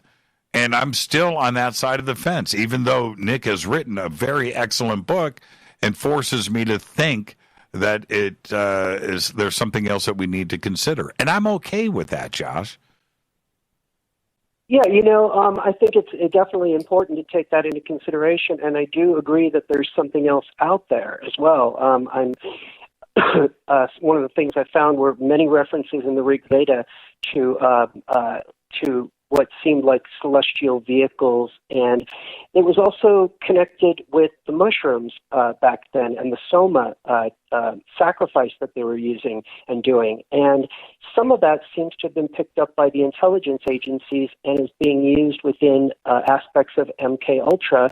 And this ties into the Nazis that came over after World War II and Operation Paperclip.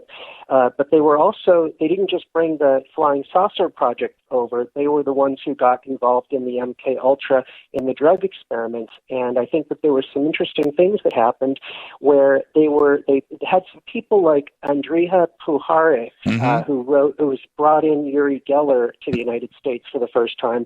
And they worked together to manufacture a UFO phenomena that made it look like Uri came out of a UFO and that he was in contact with extraterrestrials. There was also another fakery thing that occurred in his other book, The Sacred Mushroom, that he had written about 10 years before he had written the book, or 15 years before he had written the book Uri.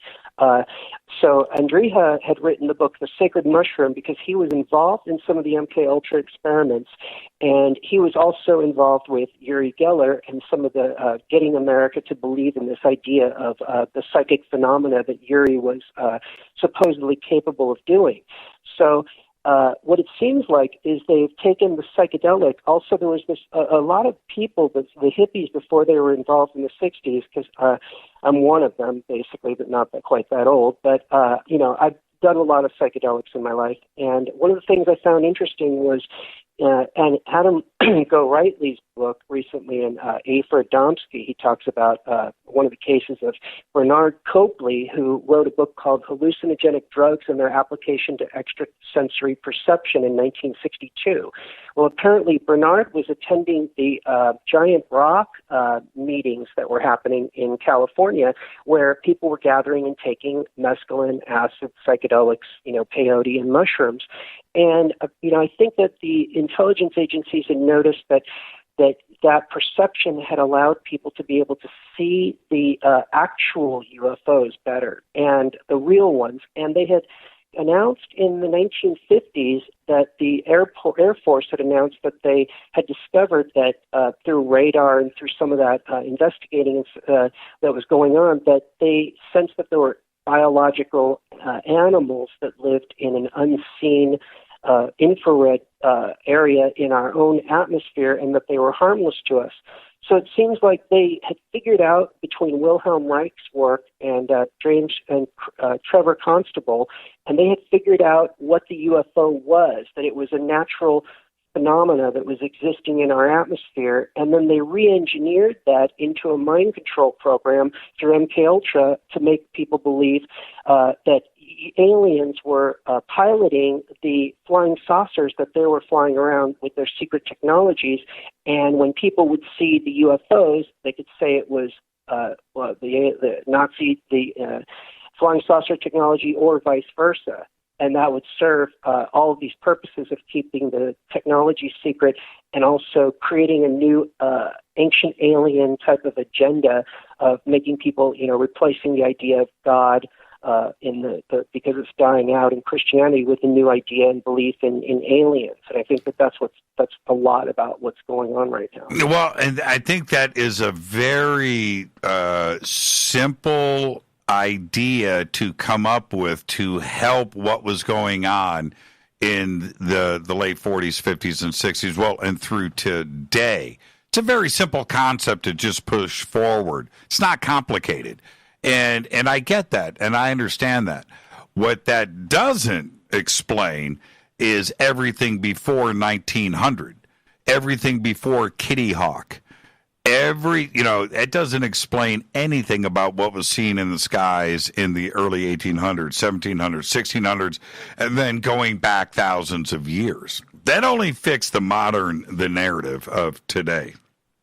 So, when I think about, and you go back and you read, I did a show a couple of years ago where I went back and I chronicled all of the ancient references, and it took me about a week, all the ancient references in history of something being seen in the sky.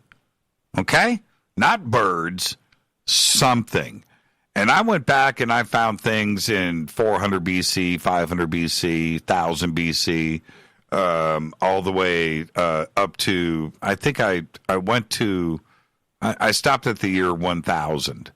Right, I didn't get into anything too modern. The list was long, number one, but also what was described by these different historians in the past was complicated. They were having a very hard time explaining what it was they were seeing in the sky. And that part of it, we can go into modern times and talk about anomalies and things that I've seen in others. That's one thing. But when you go back to before the invention of balloons, dirigibles, lighter than aircraft, and certainly airplanes and helicopters and rockets, you get before that, they didn't have anything to relate it to. They didn't. So how are they going to describe what they're seeing in the skies? That part of it, for me, is about as interesting of this aspect of ufology and technology and visitation of this earth than anything else that's out there, Josh. And these are the conclusions that I've come to. Well, can I add something to that? If I could, Jimmy, I cover a lot of this in my book, Ancient Psychedelia, Alien Gods and Mushroom Goddesses, which I still got to get a copy to you, by the way. And before I hang up, please give me a way that I can mail a copy to you. But I cover this, and I talk about in several instances throughout history how the interaction of UFOs and the involvement with mushrooms. And it seems like one of the things I found were there were several instances in the early 70s where UFOs were seen in backyards, lights were seen, and the next morning or the next day when the people went over to the area, this happened at least 5 or 6 times between 1971 and 1976, and there was a burn mark, a circle in the ground from where it had landed, obviously, but in that circle was growing giant mushrooms. And sometimes, in one of these cases, it was in the desert where they had never seen mushrooms growing before. And I've traced some very interesting things in history that I go through in the book that are just fascinating because there have been abductions by cows and people that have been recorded in different things, but one of the most fascinating aspects of it is that they are tied into the fairy tales. Around the 17 and 1800s, there were instances of them discussing the fairies and saying that the fairies had taken them up and then dropped them on like the side of a mountain. And in some of the books on fairy tales where they're clearly discussing mushrooms, because this is one of the code words that's always been there for mushrooms has been the fairies, because it's when, that is literally part of the symbolism. And they are discussing going into the other world with the fairies and seeing the fairies and going into their world. But a lot of these instances are mushrooms that they're talking about, but also there were instances involving cows. Yeah, actually, Josh, I got to jump in because we're going to be off the network here in a minute. Just write Rita at jimmychurchradio.com, and she'll hit you back with our mailing address, and we'll get that taken care of. But, absolutely fascinating aspect of all of this. And the fairies and the little people and mushrooms, I'm right with you, brother. I'm right with you. All right, thank you so much, Go Beckley Tepe. Go Beckley Tepe. Fade to Black's executive producers Rita Camarion. Shows produced by Hill J. Palm, Renee, Dennis, and Kevin. Announcers are Steve Harder, Gene Vitoa, Mark D. Kovar. Music, Doug Aldrich. Intro, Spaceboy, spaceboymusic.com. Fade to Black is produced by KJCR for the Game Changer Network, and syndication is KGRA, The Planet. This broadcast is owned and copyrighted 2020 by Fade to Black and the Game Changer Network, Inc. It cannot be rebroadcast, downloaded, copied, or used anywhere in the known universe without written permission from Fade to Black of the Game Changer Network. I'm your host, Jimmy Church. Tomorrow night, Fader Night, open lines all night long. Very special thanks to Nick Redfern. Until tomorrow night, everybody be safe. Go back, Lee Tappy.